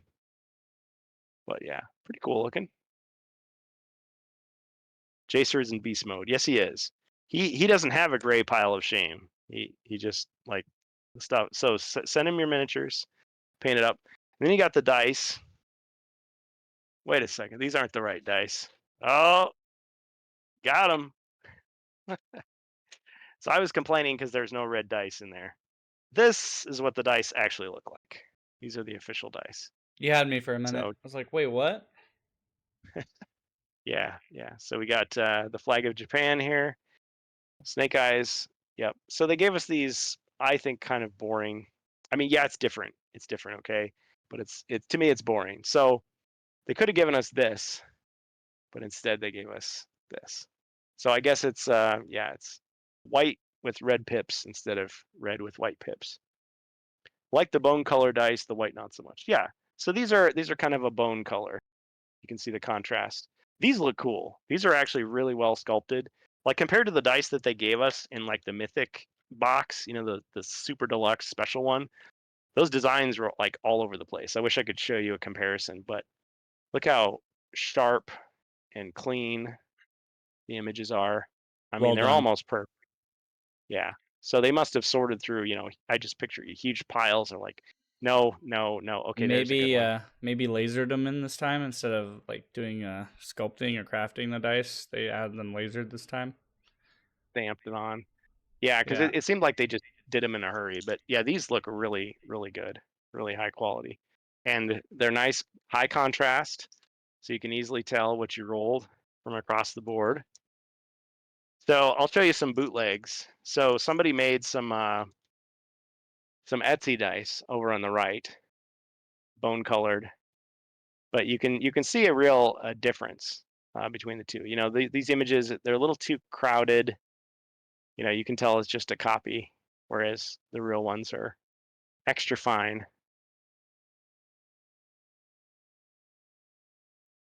It's a So 6 bonus. combat dice, and yeah, and you know, it's I have several theories about why they made the dice like this. Like, it could have been they just like had a huge bulk order of them and realized, oh, we just got to sell these. I mean, these are just like your bog standard regular dice that any board game would have, except it's red paint instead of black. That's the only difference. Or it could have been that they thought, well, let's just test it out at Gen Con, see what people say, and they got so much positive feedback that they just went, fine, let's just do it. This is what people want. Let's do it. Because you'll notice on the box, they show the old color scheme, but they call them movement dice rather than red dice. They call them red dice in like everything else. Like all the expansions say red dice and everything. So you picture something like this, you know. Even on the game cards for the characters, like, what do they say? 2 red dice. What red dice? Well, there's red on here. You know, you could say something like that. But yeah, not much to say about the cards. They just kind of are what they are. We got the miniatures, GM screen of the board. So then the question is the content. Well, 10 quests written by Stephen Baker. If people don't remember who he is, he was the guy who wrote the original 14 quests, actually 15. There was a 15th quest. And Keller's Keep, Return of the Witch Lord. So back in '89, like, he was the guy. I mean, HeroQuest was a collaborative effort. Other people designed the miniatures and art and everything, but Stephen Baker was the one who came up with the basic concept, and he wrote the quests. And they brought him back for the HasLab campaign to write Prophecy of Telor. So that was like 13 quests. He did Rogar's Hall, which I kind of miss. It was supposed to be an introductory quest, but it was way too hard, designed to just punish you. And I know you've got your Dark Souls fans in the new generation, but a lot of people just can't handle that. A lot of 8-year-olds would give up if that was their first quest. So that one kind of faded in the background, but Prophecy of Telor was well received. I thought it was, you know, nice, interesting story. He likes to do, you know, expansions to the lore, lots of dialogue, surprises, gimmicks, stuff like that. And then he comes back to write these. So that's a big draw, I think, for old school fans like myself, and new fans are going to be in good hands. Now, if you've watched Always Bored Never Boring's video, check him out on YouTube. Really good stuff. Now he's a top of the heap as far as influencers go in HeroQuest. So, I mean, he gets advanced copies of stuff. He gets review copies. So we're all a little jealous of that. But he did do kind of a mini review, kind of a deep dive, and his opinion was that nothing really changes. Like, there's no real new big revelations in the story that you don't get from the regular game system. So don't be worried that you're going to miss out. Like, you know, you miss an episode of your favorite soap opera and you've missed everything. You don't watch wrestling for a couple weeks and all of a sudden everything is different. Well, it's not necessarily like that. This is a self-contained story. Characters that you'll meet in other expansions get mentioned. But if you want to go back and play the classic 14 quests, you want to buy the big box, you're still going to experience all that fun. Where, you know, confronting the Witch Lord for the first time, all that stuff. And this is just, you could view this as like a side quest, an alternate mission. So I think there's something here for hardcore players. I mean, yeah, you're going to be disappointed because you see the cardboard monsters. Maybe you wanted another set of monsters, but I mean, good luck trying to fit all of them in here and still have, you know, the price be $50. So, you got questions for me or comments? Let me see. See, a lot of the guys in the chat already have it, so they already know. I mean, this is all really good. Really good. I don't particularly have too much. If I had a question, I pretty much given off my statements while we were Yeah. talking. But I think it's very exciting to have something that's a little bit more on the budgety side, but still has good quality, kind of has good craftsmanship, has been kind of introduced as, hey, this is good to introduce somebody if they want to get into HeroQuest, they've never played before, or if they want to start with this and this might introduce them to the big box. Look at not just look at the game in general, but look at the quality, the craftsmanship, how well it is, and you know, I mean, because it's not bad for what you're paying for. So, I mean, Yeah. pretty decent. Cool. My impression of this is kind of like whenever I see HeroQuest, well, I should reverse it. Whenever I go into a store and I look at board games, especially fantasy board games, and I look at the back, I'm always disappointed for a second because in my head, like HeroQuest is the gold standard for like a fantasy board game. And if it doesn't measure up, I'm like, oh, like it doesn't have as many miniatures, doesn't have it as good quality designs, it doesn't have, as much color or as many dice, is what you see. And so to me, HeroQuest is like the game. It's like a game above games. It was probably really expensive to produce back in the day. This I feel like brings HeroQuest down to the level of a lot of other games. So it's kind of like it's degraded in that sense, but there's still like greatness like leaping out. Like there's greatness buried in there. And yes, they took their time. They made sure that these miniatures were highly detailed. They could have just used the same ones. They didn't have to do new sculpts. They didn't have to put the linen texture on the tiles, but they did. And the cards are linen. I mean, there's some quality features in there, and making it compatible with everything. Like they could have just made it, just a one-off. But I mean, Right. people talked about Gloomhaven, Jaws of the Lion, made by a different company. But I mean, with that one, it's like a self-contained game, but you can play it as an expansion to the original Gloomhaven. So you could play this as an expansion to HeroQuest. Now, people have said, well, but every expansion has like new monsters and new spells, and this is all just the same stuff. But honestly, what do you think Prophecy of Telor and Spirit Queen's Torment and those were? I mean, those were basically using the game system components. I guess you could say they were like Keller's Keep, Return of the Witch Lord. It's like they gave you the main components, but just kind of more of them. So yeah, you fight skeletons, but you fight more skeletons. Yeah, you could buy a couple of potions, but yeah, there's so many combinations, and this goes to show that you can take the game that you've already got, and you can almost make another game out of it. Just rearranging stuff, adding new rules that don't require a card or a miniature. It's just a rule. You just made it up. So it is weird that they show the red dice on the box, though. Makes me wonder. I mean, because they replaced. Well, anyway, I could go on and on about the dice. It's not that big a deal. I've got the other ones, but yeah, I wanted to show my support. But I would play these. You and your problematic dice. Yeah, my problematic dice. But I've got dice, coming out my ears. I got all the dice I could ever want as far as it goes. Ouch, Got ace. yeah. Yeah, look There's at more all dice those. in here. Yeah. Just- Here's the one I use at Gen Con. Oh, just Wow, realized. man.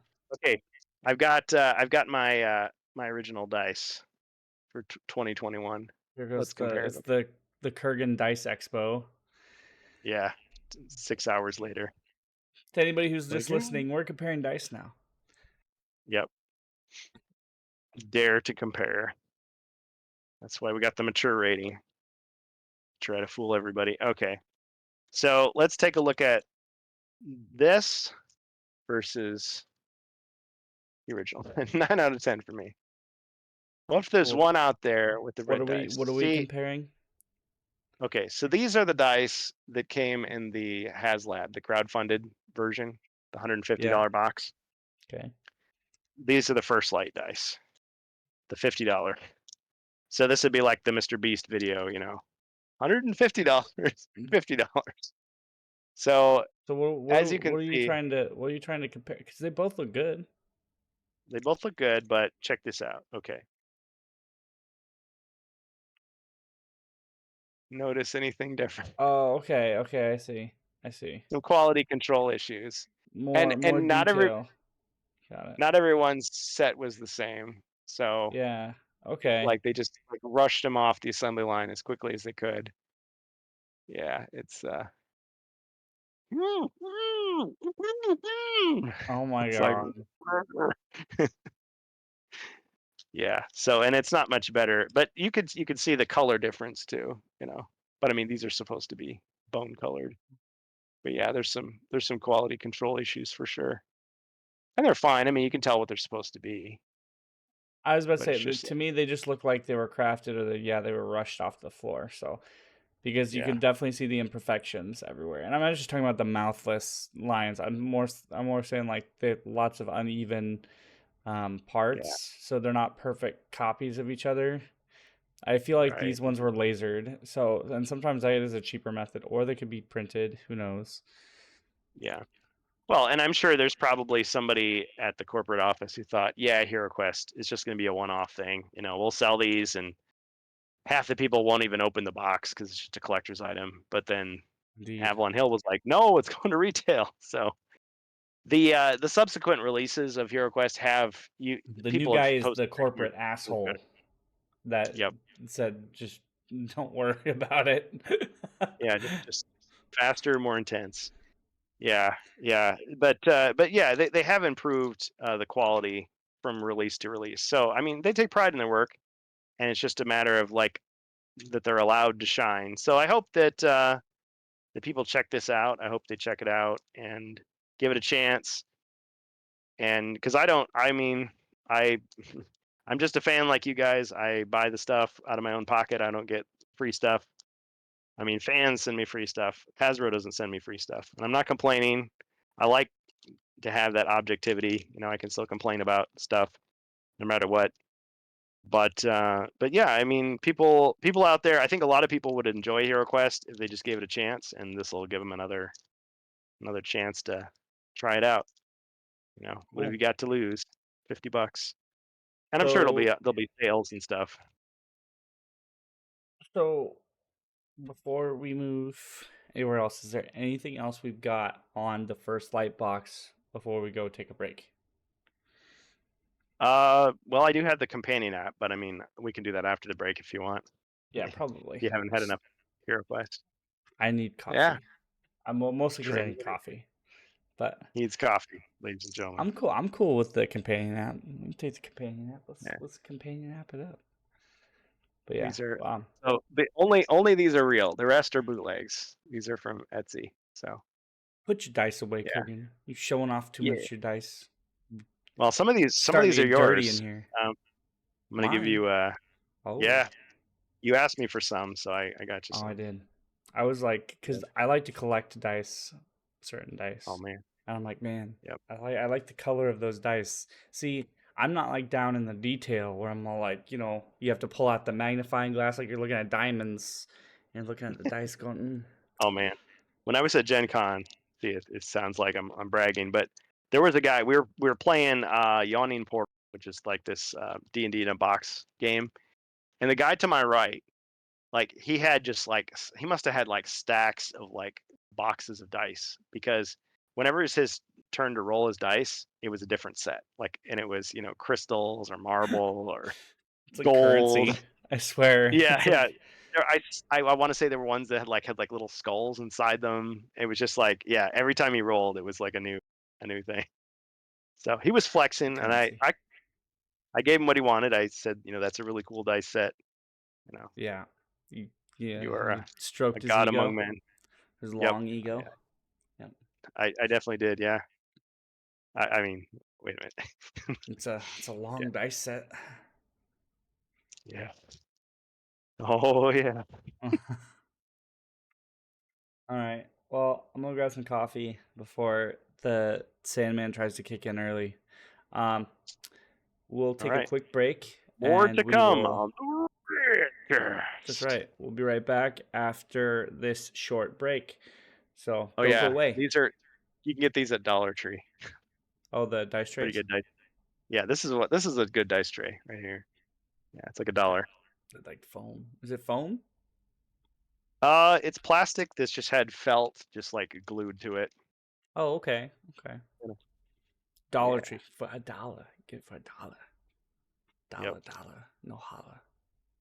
Corporate sponsorship, not really. I wish. No.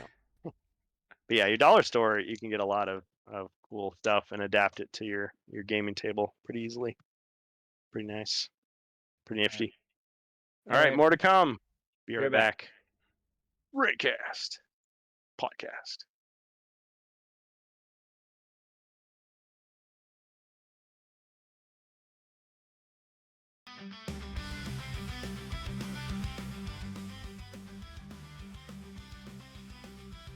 Okay, and we're back. We'll go ahead and bring Kurgan back on here, as well as the screen. Here we go.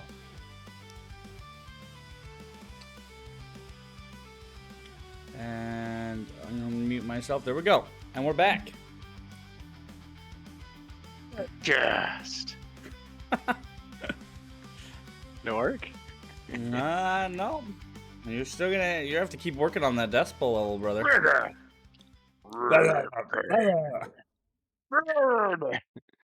Where's Harvey? Swear to me. It's cold in my room. I got a blanket too. Man, I got coffee. Grab like a small bite, just like I got the one of those heat little cranked up to little snacks. inferno level. Oh, and then some slappuccino, some slappuccino. Cappuccino. Or Sounds. what'd they call it? What did Al Pacino call it in that really shitty movie? Dunkachino. It's a Dunkachino. Just got a great cup of coffee. A great cup of coffee. When did calling off become calling in? What are you talking about? I'm not picking up what you're putting down, Joe. What are you talking about? I might not be picking up what you're putting down.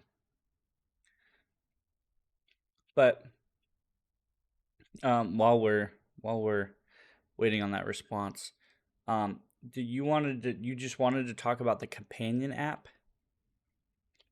I just wanted to kind of just show you real quick kind of how it's changed. Okay. They've added. I mean, it's even more HeroQuest than you had before, I guess. The companion app. Yep. Lets you play the game all by yourself because you don't have any friends. I mean, that's what people say. They say, I don't have any friends. I can't play a game. It's like, When you have no friends, play the companion app. It'll be your companion. It'll be your friend. Some people don't want to be the bad guy. Like, they don't want to play as Zargon. Like, I don't get it. That's like one of the most fun things to do in the game. I mean, why? Sometimes you have to follow your pride. Power. Ultimate power, yeah. Well, it's like unlimited power. It's you have the power to just utterly destroy the heroes and make it impossible for them to do anything and just laugh in their face. But if you do that, they won't play you again. It's like so being, you kind of gotta being the dungeon master in D&D. You know, if you gotta, really had a bad day, nobody's getting anywhere.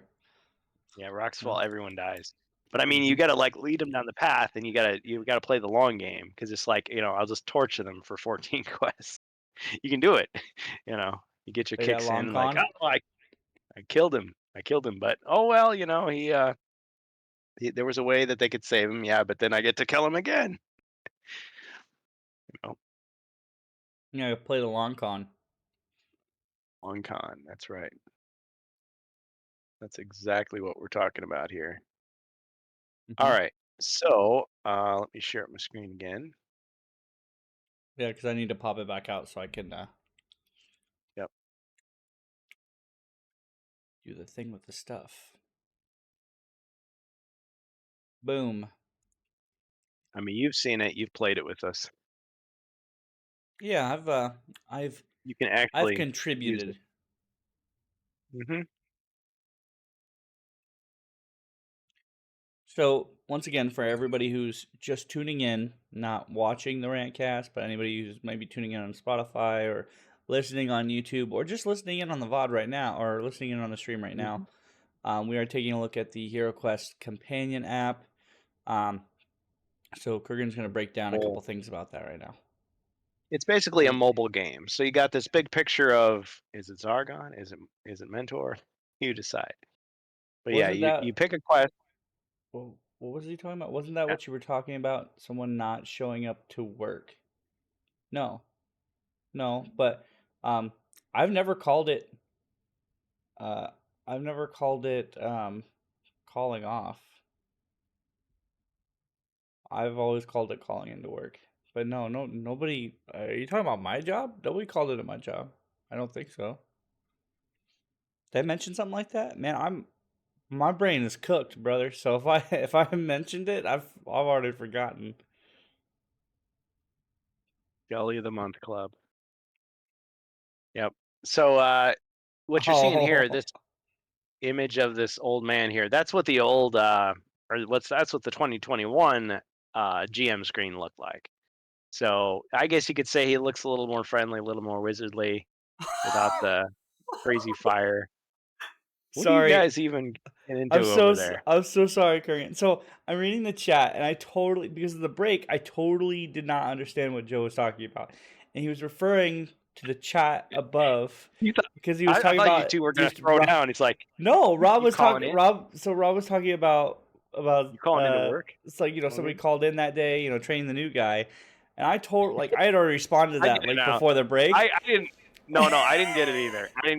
No, he's making a fine job. Like, okay, you got to make the time to make the donuts. I mean, time to make the dice. Oh man, I'm sick. I can't come in and do it. We didn't add anybody, so I thought Joe was talking to me or you, and I was like, I didn't recall saying anybody. He comes to the RantCast, he tries to make a perfectly serviceable point, and we just blow it off. Like, Yo, what are you Joe, even talking about? You're triggering my memory problems, bro. You're giving me all sorts of issues. You're gonna have me going, huh? What? I don't know what you're talking about. Yeah, I understood it. It all unfolded as Rob replied. So I watched chat unfold, and it all just clicked back into place. Keep contributing. We'll catch up with some of the things you say. So yeah, so we got our. You can create your own party. Got your heroes. Oh yeah. So you saw this. They've added the berserker. So this is the guy that can basically practically kill himself to get extra. He'll hurt himself to damage his opponent, which sounds awfully familiar. I remember some barbarians who played that way. And then we've got the explorer, who really is greedy for the treasure. You get extra treasure when you it's like you find treasure and you find even more treasure. And you can detect traps a little easier. The monk was already in there. It's been in there for a while. Has the different powers. You got the rogue, good with the knives.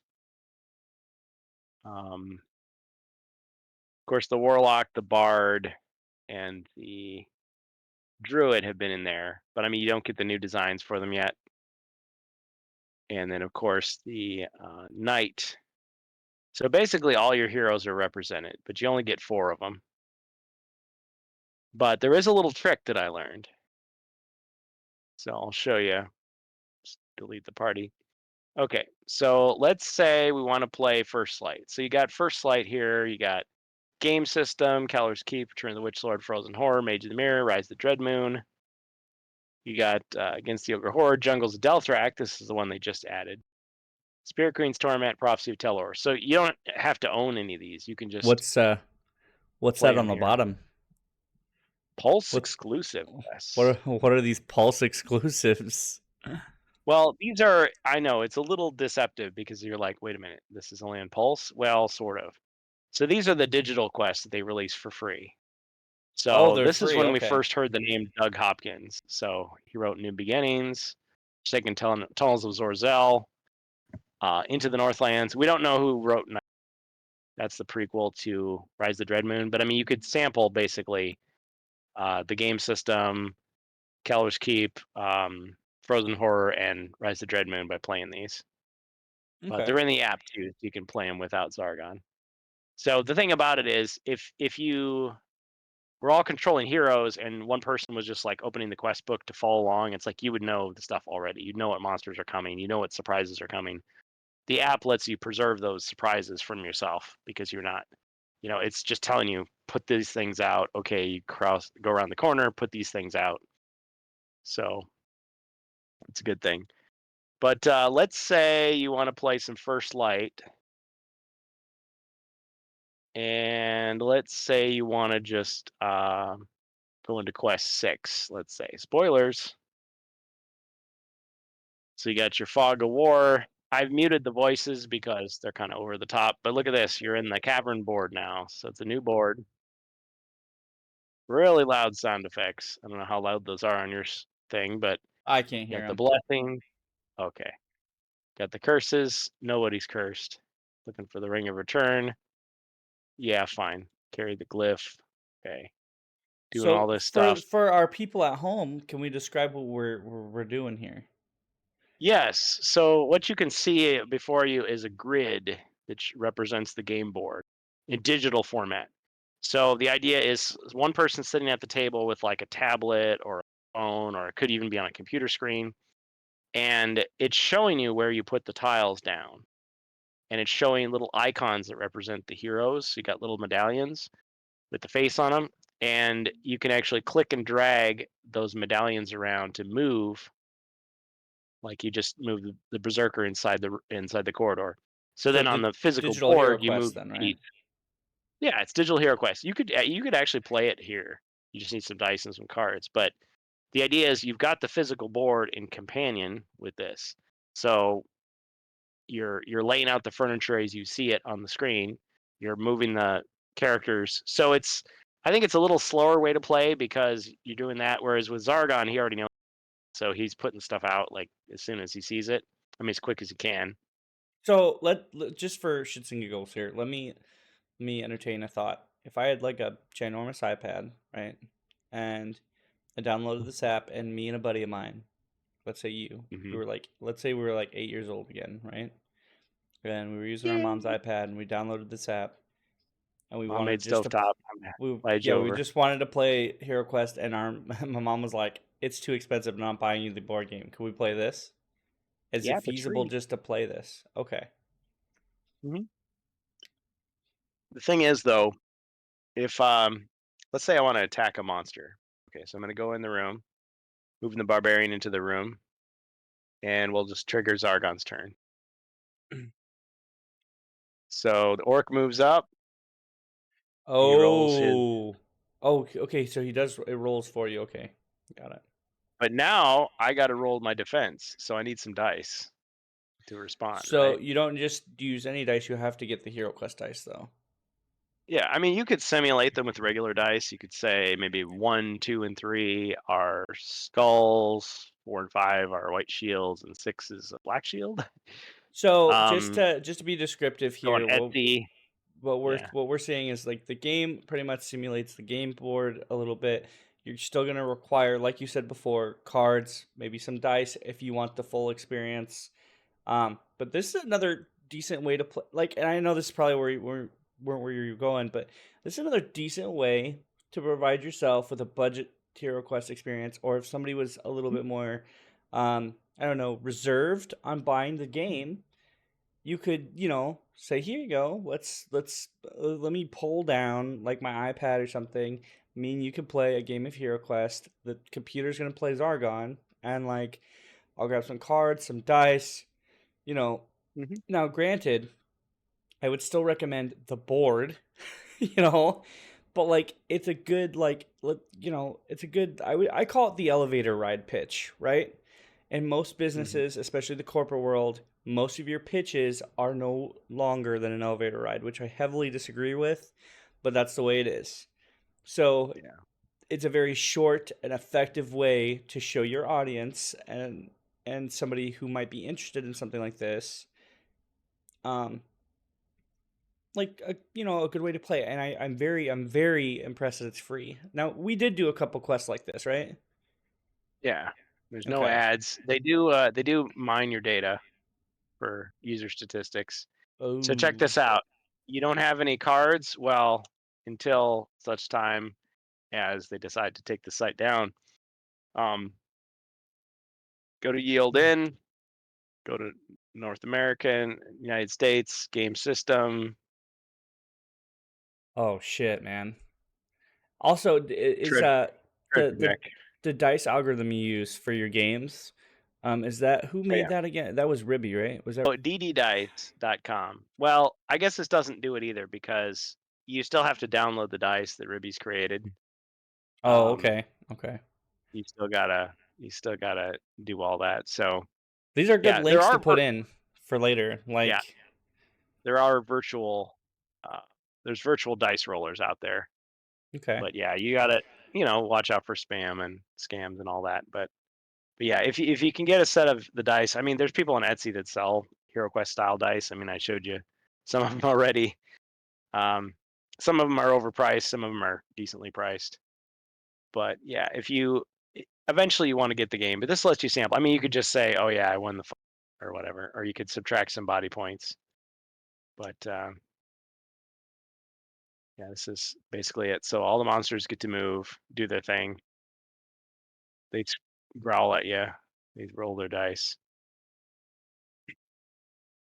So he's getting 2 hits. Yeah. So you could say like, "Oh, okay, I lost some body points." But I mean, you could change the name, Now, Kurgan, I have another question for you. Is there a yeah. 3D version of HeroQuest on the PC, like available at all? Well, that was another thing that happened over the break. Basically, was HeroQuest Master Edition, which was the most complete and most popular tabletop simulator mod that was HeroQuest focused. Got served a C&D notice, and they had to take their stuff down. Oh, So off it's of gone. tabletop, the one that we played. Yep, yep, it's gone. Oh, The author put out like a Google Drive or whatever it was, mega download or whatever for people to get, but after that it was just like they took it off the, what do they call it, the hobby shops or whatever. the What do they workshop call it? for Workshop. TTS. Yeah. Yeah, yeah. So What if you already have it I downloaded? well then you can just use it, but like they're yeah, the majority of the community, hey, let's play some HeroQuest, and like, where? I don't see it. I don't know what you're talking about. And it won't So let you download it. You if you have it, they won't be able to. you'd have to, Oh, yeah, you'd have to host it on a different server and give it like have them download it, and they have to trust you, of course, because some people won't download stuff unless it's on Steam, right?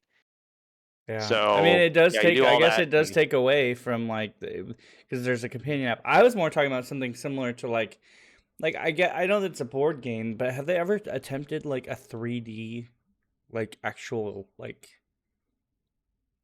game? Well, sort of. I mean, there's isometric HeroQuest, but that's like it's like Warcraft 2 style graphics, so like animated frame by Hmm. frame stuff, and it's still got the board, but I mean it's got animated characters. But as far as like a full 3D game, I mean people have made like demos and stuff, but I don't think anybody's actually made like a full like you know uh, Vermintide type game out of it. You Oh no, could, I'm I not. suppose. I'm not thinking that, but like yeah, like I'm because it was like I was thinking before, like I found Like a games VR. similar. No, oh, no, but that would be intense. No, I was thinking like something because like I always found games that are similar to this. Like games like Darkest Dungeon, I believe, or Dark and Darker, or there was one game that's kind of like it's got like a minimalist graphics, but like you've got like your four heroes, and you're put in a kind of a randomly generated dungeon. Um, and it's cool. I mean, of course, they're not using the HeroQuest brand, but like it's similar to that. It's stuff on Steam, and I keep wanting to send you these links. Like you played Dark and Darker with me before, but like Yeah, something a lot closer just than even right that. by the fire, waiting for the Yeah. thing to happen. So Bohemia says Lurch Brick, but I'm not sure what it is Lurch yet. I'm Brick, gonna have to yeah, look yeah. it. Lurch Brick is the author of Isometric HeroQuest. He also made a game out of Space Crusade, and I think he might have done Battle Master. But it was Wow. just like, again, think back to playing like Age of Empires or Warcraft 2. You know, that kind of like isometric perspective, animated sprite-based graphics, point and click interface, like, and it's, you know, it's got all the content from the board game, but just a few things are tweaked slightly for copyright stuff. Right. And it's moddable because I think he just uses like wave files and like bitmap images. So if you had the time, you could go in and just like, you know, make a total conversion of it into something else, or, you know, change it to the proper names, proper Indeed. graphics. Yeah. So this is how, if you want to have more than 4 heroes, this is a trick. You go into use special, and you go choose the Hearthkin horn, and then you use horn. So it's going to make a loud noise. We won't be able to hear it. Yep. So you blow the horn, and you get all these skeletons that are now at your command. It's pretty cool. So you You can want click on the skeleton. The only thing is you can't rename him, but I mean, you could pretend this skeleton is a hero. So you say, okay, it's got 3 attack. What's the barbarian got? 2 defend, 8 body, 2 mind. There, he's a barbarian now. I mean, he still looks like a skeleton, but you could pretend that that's like a 5th hero, or a 6th, or 7th. I don't particularly know. I think it's not Darkest Dungeon. It's Bohemius. It was something like I can't remember the title of it right now, but like yeah, Dark Quest. There was Dark something. Quest. That was directly based on HeroQuest. I mean, Tribute. And then there was Alter Quest. That was a physical board game. No, but it was like something that I recently played on Steam not too long ago. But like they're always like games that are like yeah, like a kind of like a first person. It's a dungeon crawler, similar to something like this. You're put on a quest. You have 4 companions. You go multiplayer, and you're faced with challenges, um, in that dungeon, and it's random based off the quest. However, you know you find loot based in the rooms that you run into, and like I said, it's very crudely based off of something similar to this, but I You may can't remember find it the right now.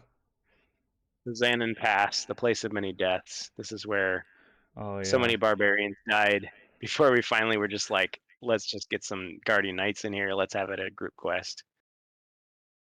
The Frozen Horror. Very tough. But yeah, the nice thing about the app is it's on the honor system. So in a way, you can almost play homebrew rules with it.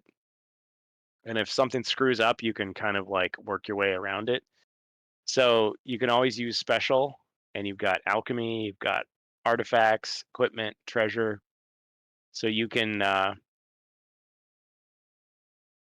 you know, use a potion or something, or basically like a spell. Did you take damage? Yeah, it's the honor system. So it's kind of funny because it's like, instead of Zargon being one person, it's like Zargon is the group. Like, should I have gotten hurt? Yeah, I should have. Nah, you're fine. So you got the Bone Wand, the Cloak of Shadows, Dust of Disappearance. But some of these, it just says, you know, do what it says on the card.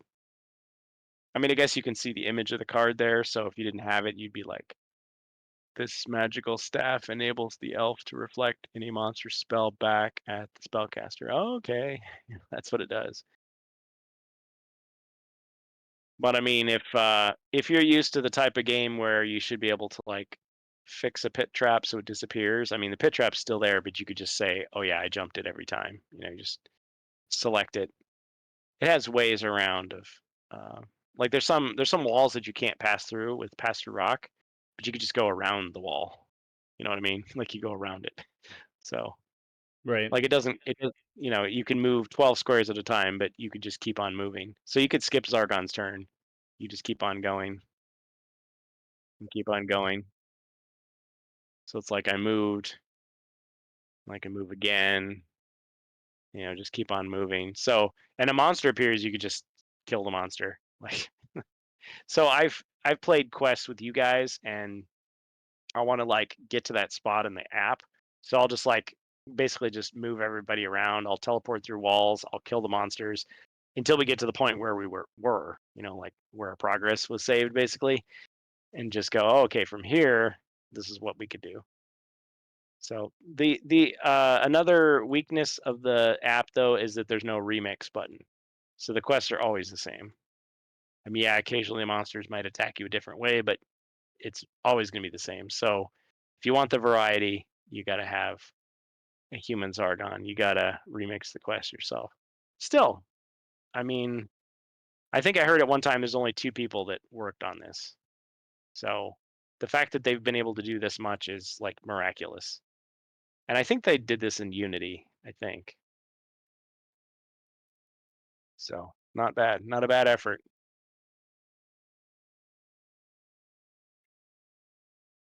And I mean, it's been going as long as the game itself, the new version of the game.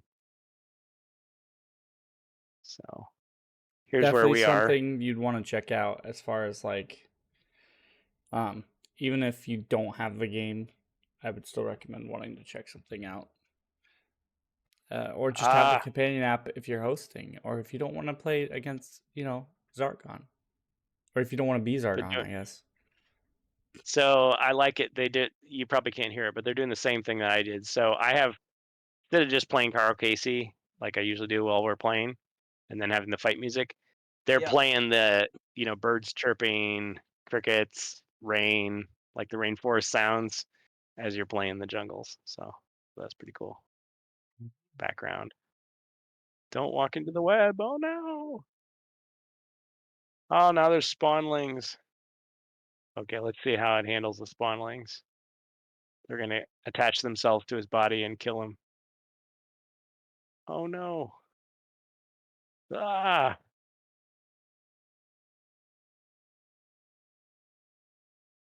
Yeah, so when we played this in Gen Con, you're supposed to put the spawnling tile like on your character card. Nobody looks at their character card. It's like off to the side. And so like it goes to the next person's turn and like, oh, everything's fine. Whereas here it's like the monsters are stacked up on top of your character. It's like they're sucking you dry, they're killing you, they're poisoning you. Somebody get it off me. Get it off.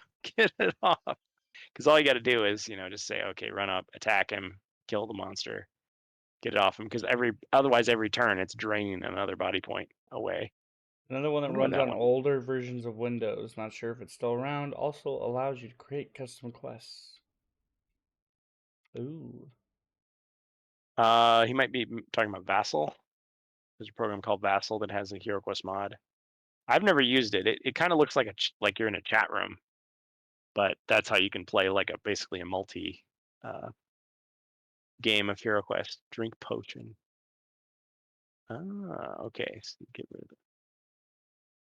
So you can get out of the door. Yeah, so you get the basic idea. There's extra art, there's extra sound effects. When I first saw this, I was kind of like, I don't know about this, because this is gonna like hurt the whole effort. Like people aren't gonna want to play a Zargon because they'll just let the app do it. But it's kind of a poor substitute. But it is kind of cool to see how they program in all these gimmicks, because like every quest is like basically every quest has some new rule or new thing that they have to create in the engine, and they have to like be able to anticipate like what you're going to do. And sometimes it comes out well, and sometimes it's kind of like questionable, like that's not how it works. Like one of the things in Jungles of Delthrak is the raptor. You can get an animal companion that's a dinosaur, and it's supposed to be able to open doors, but you try to open the door and it says raptor can't open doors. Like that's the whole point of the raptor.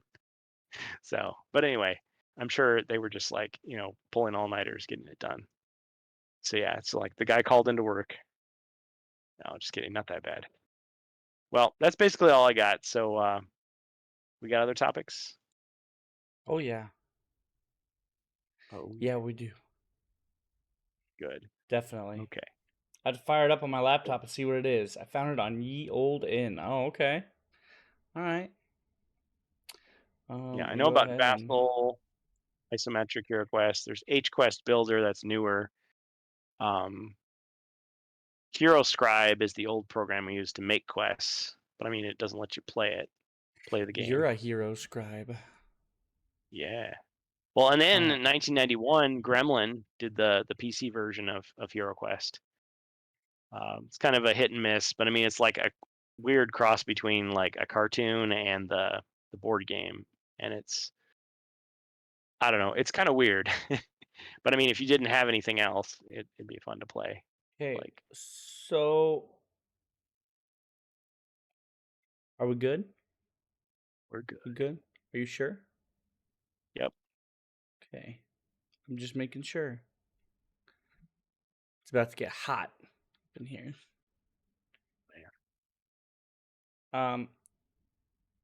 So to kind Lava of, hot.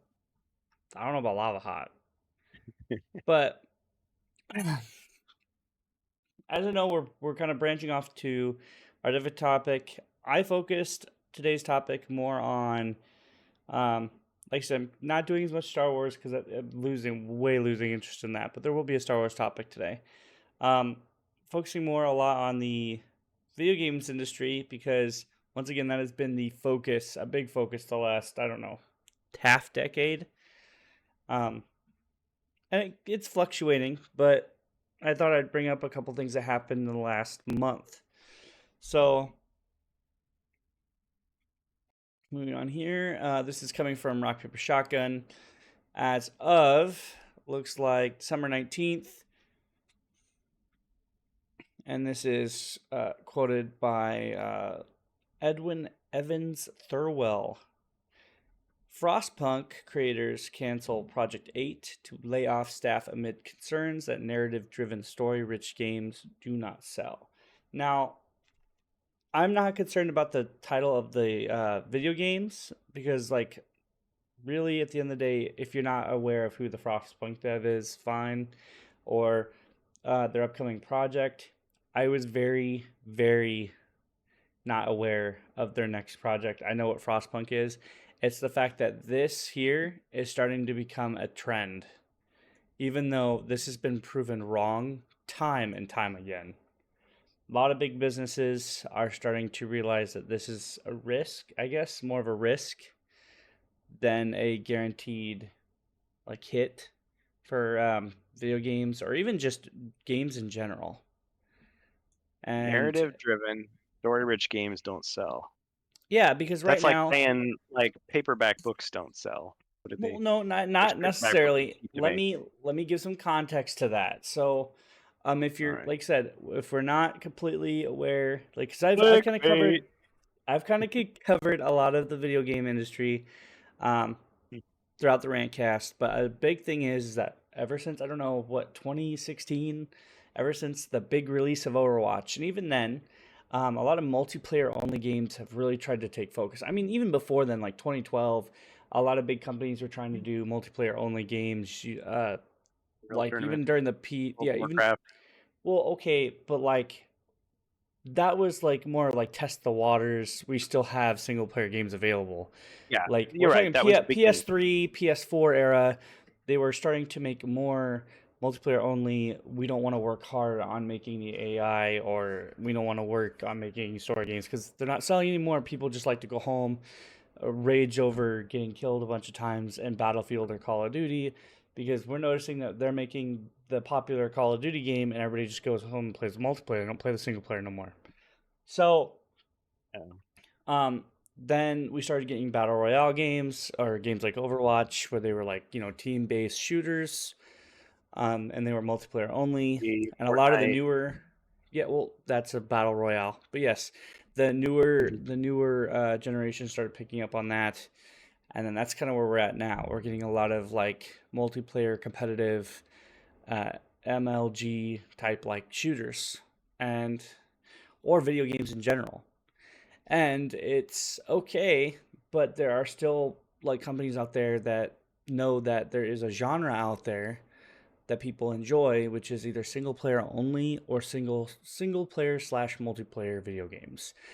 I don't think that should be a dead category. It's never been a dead category. Nobody's ever looked at multiplayer games back in the day and said, "Oh, that doesn't sell a lot. That doesn't sell a lot. We're gonna throw the multiplayer away." Huffs on his big cigar. Just get rid of it. No, we're not gonna do that. We're gonna Good idea, boss. Good idea.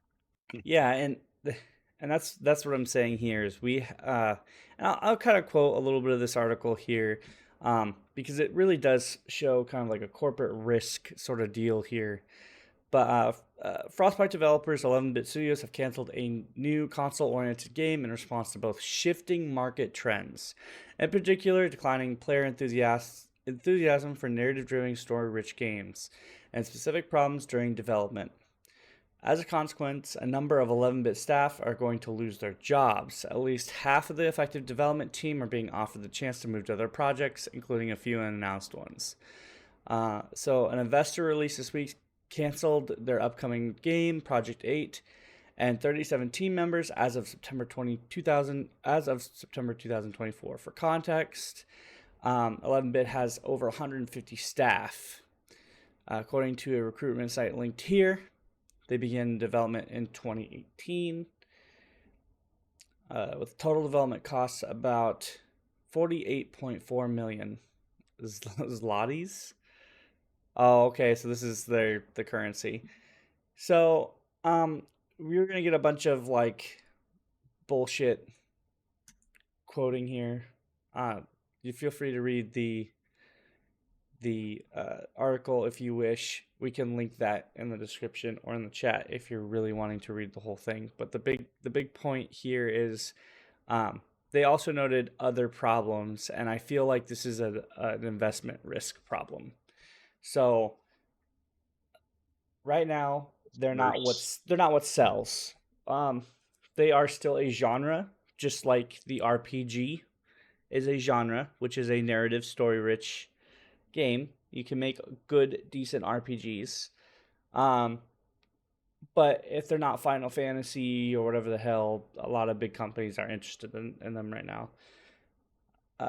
So you can also make good point-and-click type video games right now.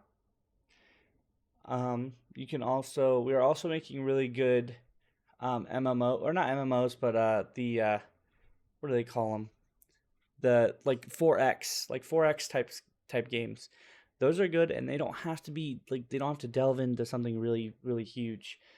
But what I'm saying is, just because they're not a looter shooter or a big multiplayer game does not mean that they won't make money. It's the fact that every company right now is trying to make money fast, quick, and easy.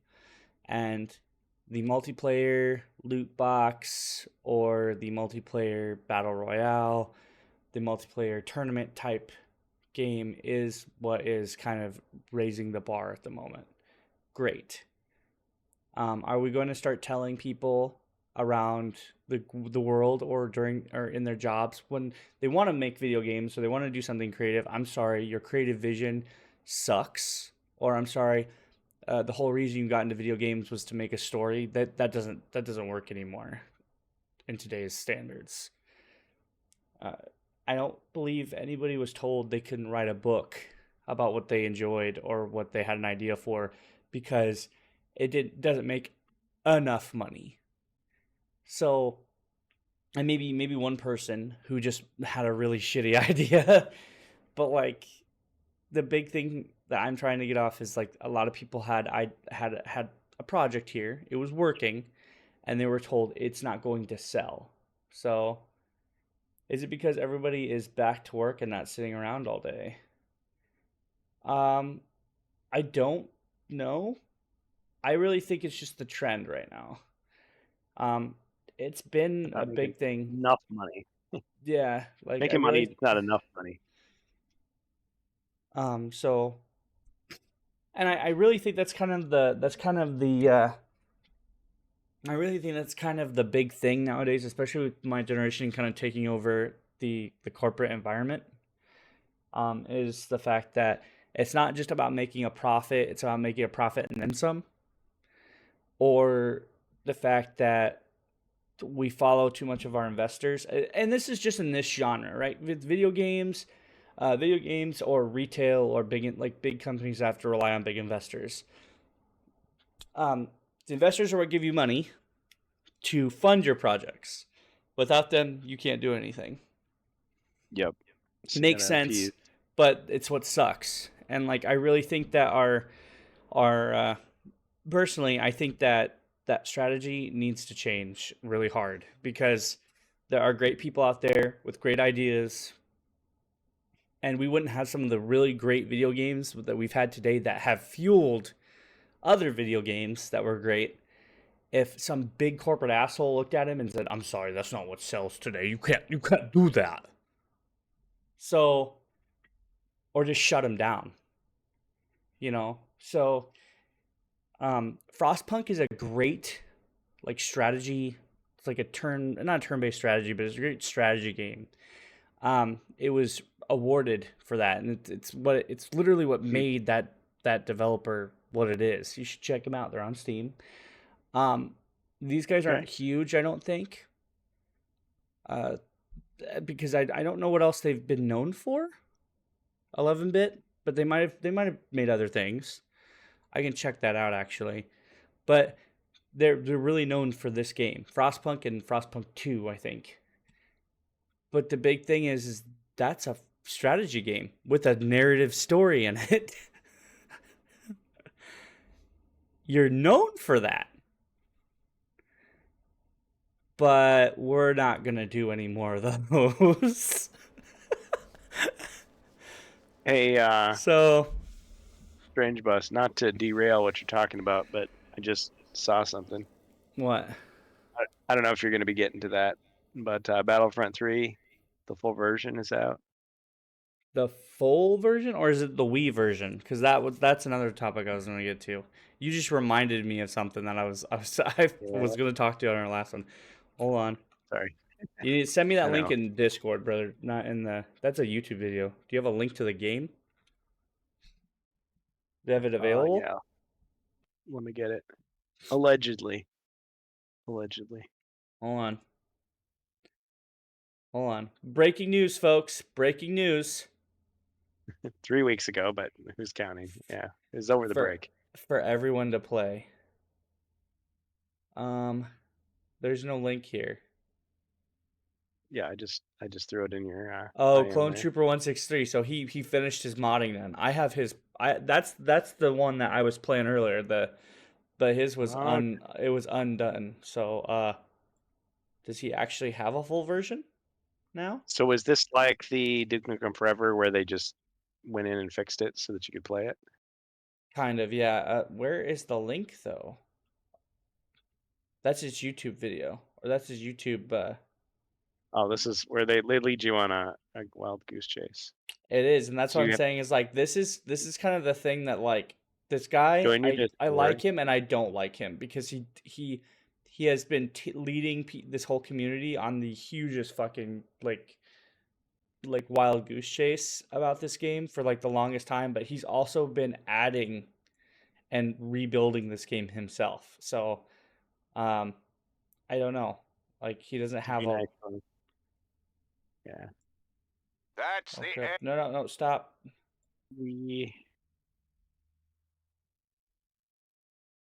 Yeah, like I said, the link you sent to me was just a YouTube video. And there's no link. The other link goes to his Discord. Oh, it's the Free Radical Archive? Yeah. I'm supposed to join it? Oh boy. Yeah. Doing this during the podcast? Oh man. Oh, okay. So there's a build. So there's an Xbox 360. Mods available on mods. Huh, okay. Yeah. So you download the raw file. And this then you is get the Wii version. Yeah, the Wii version's been out for quite a while, so I guess I can switch to that.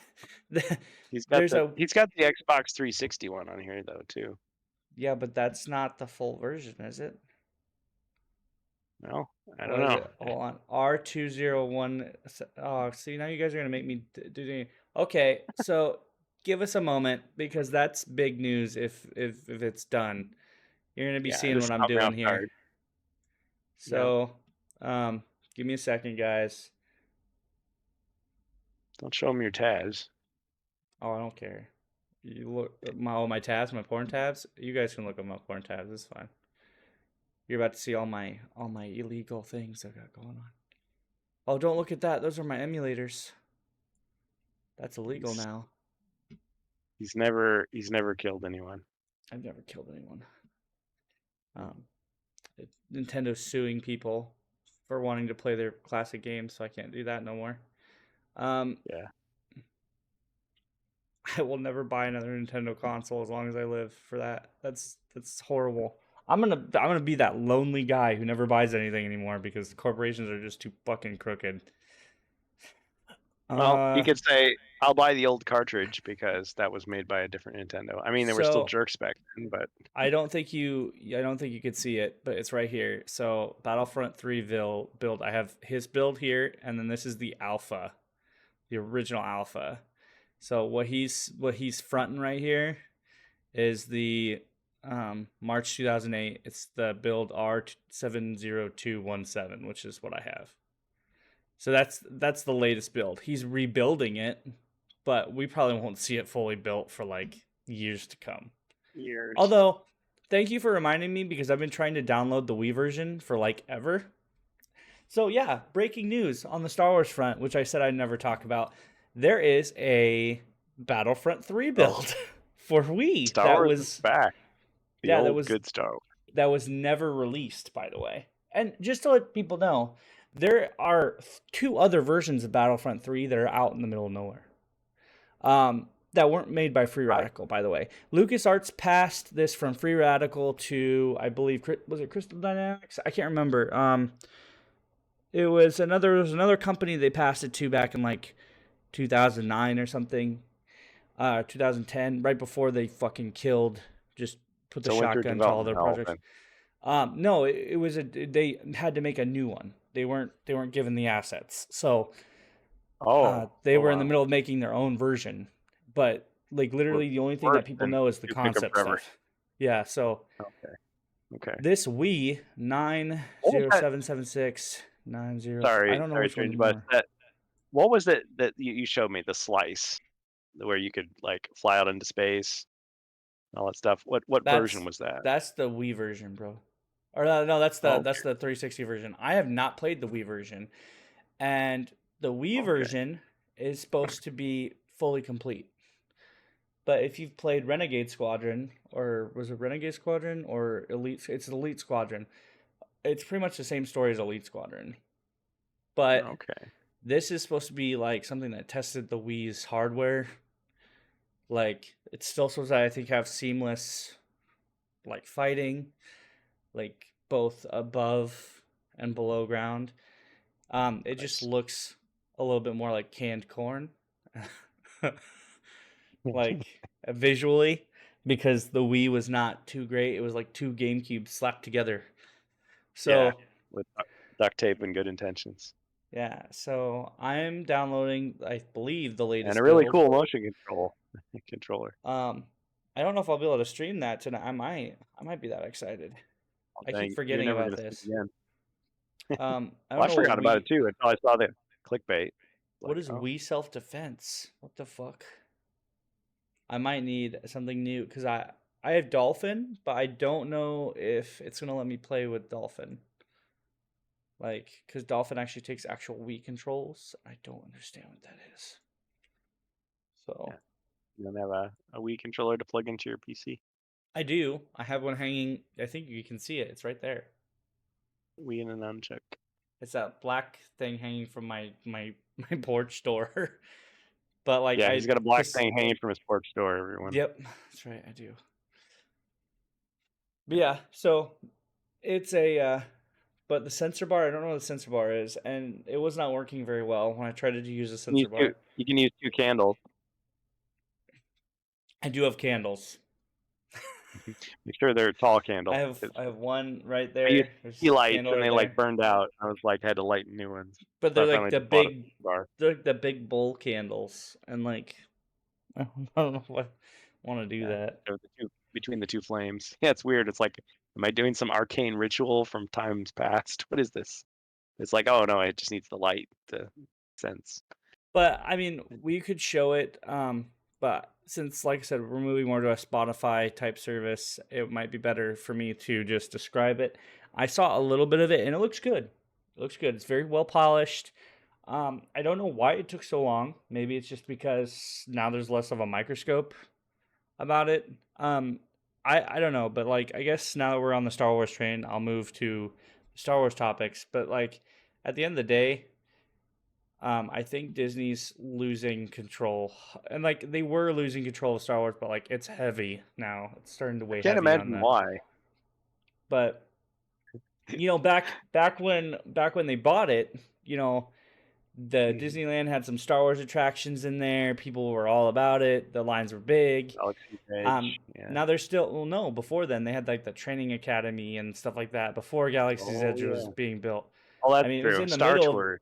Yeah, it was still being it was also still being built, but they had that Jedi Academy thing. I don't think they have that anymore. But like it's Yeah, you train with, and then there's the video of the little kid bowing to Darth Vader, and they're like, "No, no, you're not supposed to do that. You're supposed to fight him." I think that now we've got everything's been commercialized, packed and sold, and before you knew what you had. But I think that now with all that and Star Wars being on the up and then down so much, and it's literally just now commercialized fast food.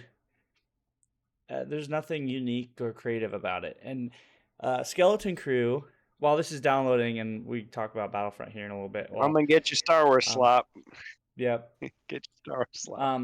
As of Geek Tyrant, I'm gonna reference the Geek Tyrant article, of course. That's Skeleton Crew releases, and according to what I've learned about it and done my research, I've watched half of an episode because I'm a busy man. And I haven't gotten the chance to actually do full research. It's not bad. I've looked at it. It's not that bad. It's not super bad. It just doesn't, to me, it just doesn't scream Star Wars. Not like super bad. It's just very, like, I don't know. Disney has this weird vibe for me that just now everything that they do is like, I don't know if it's a generational thing. I don't know if it's just how they project each character. It just doesn't feel the same. And like, to me, I point that just to me getting older. I'm just getting older. I'm hating things. Oh, it's not... yeah. But like showing the dark side. Yeah, hate everything. But this So it's is not, about. It's not the Goonies. It's not the Goonies. What does this look like to you, brother? This looks like it's 4 kids going on an adventure. Cutscene from some 1990s. This is like Space Cases or. So from what I've seen, like what I'm seeing, it's really very similar. It's not like a carbon copy. It's just, once again, 4 kids meet up under unseen circumstances in like a Stand By Me or a Goonies sort of situation. The wimpy kid has a secret crush on the girl. Yes, the alien doesn't fit in at home. Okay, yeah. Let me simplify it before we go get an hour into this article, because my download's already done. But yes, they all have like a connection. Like this kid and this kid have been friends forever. They pretend to lightsaber fight. They live in a suburb. This girl and this girl knew each other, and they all come together over a treasure, and blah blah blah. Adventure ensues. So the big thing here is it's a decent storyline. I've heard it got pretty decent critic reviews. It got people don't hate it, but the fact is that doesn't all the time matter, because at the end of the day, what matters is viewers and ratings, right? Well, it just got the lowest viewership numbers in the Acolyte in its first week. And why do we think that? Well, because the Acolyte was so fucking garbage that when now we're releasing something that's halfway decent and people are going, no. Like they don't. Never watched it, but that's what I heard. And apparently they weren't too nice to the fans. It caused so much controversy, and understandably so. It had a lot of controversy, But not only that, but Hedlund doubled down and insulted people, along with what's her face, the actress, the lead actress, started insulting people and starting insulting fans of the series. Then when Disney finally tried to do crowd control, it was not there. And right, Joe, it's not really aimed at adults particularly, but it would still have a decent viewership rating. And it's not particularly great. So I mean, Well, and it's funny because I heard so many reviews from people who are really genuinely pissed and angry and betrayed over the direction of Star Wars these last few years, and they were like saying positive things about Skeleton Crew, but it's like too little, too late, I guess. Because yeah, like you say, people are just like tuned out, just like nope. If that's the way you feel, I don't care anymore. I'm not going to support you. yeah. So just it might be just good, saying, and nobody cares. just saying Yeah. that Sad. in the end of the day, the Acolyte was super hyped, and then it was a letdown, and then they doubled down on it. They tried to fix it. They didn't say, okay, we're just not doing a second season. They were trying to push a second season. Hedlund was trying to force people to say, hey, don't do this. Just tell people it's great. There was a lot of strong arming involved. So I think that's what was going on. And then at the end of the day, when they release something new, we have what? Well, the Acolyte had 488 million minutes in its 2-episode debut, right? This one has less than 382 million minutes, as according to the Nielsen streaming data. So that's really bad. Really bad. And like I said, that doesn't mean people aren't watching it. That just means, like, once again, this is another corporate, like, schlock sort of deal. But if we're looking at the numbers, and if we're looking at Disney now, with our eyes going, okay, you fucked up, this is proof, I don't think it helps when your previous show was literally a big finger to your fans. Yeah. Like, legit. Yeah. So, because Star Wars can be for just about anybody. Even if it's aimed as a kid's show, I could have sat and watched this with my kids. Like, this is something that, like wouldn't have been strictly just, and like that's what I'm saying is, like, it could have been something for everybody to enjoy. I have such a bad taste in my mouth after the Acolyte, and like I said, this is where I bring StarWars Man into this. He was definitely the clickbaiter for that entire fucking thing.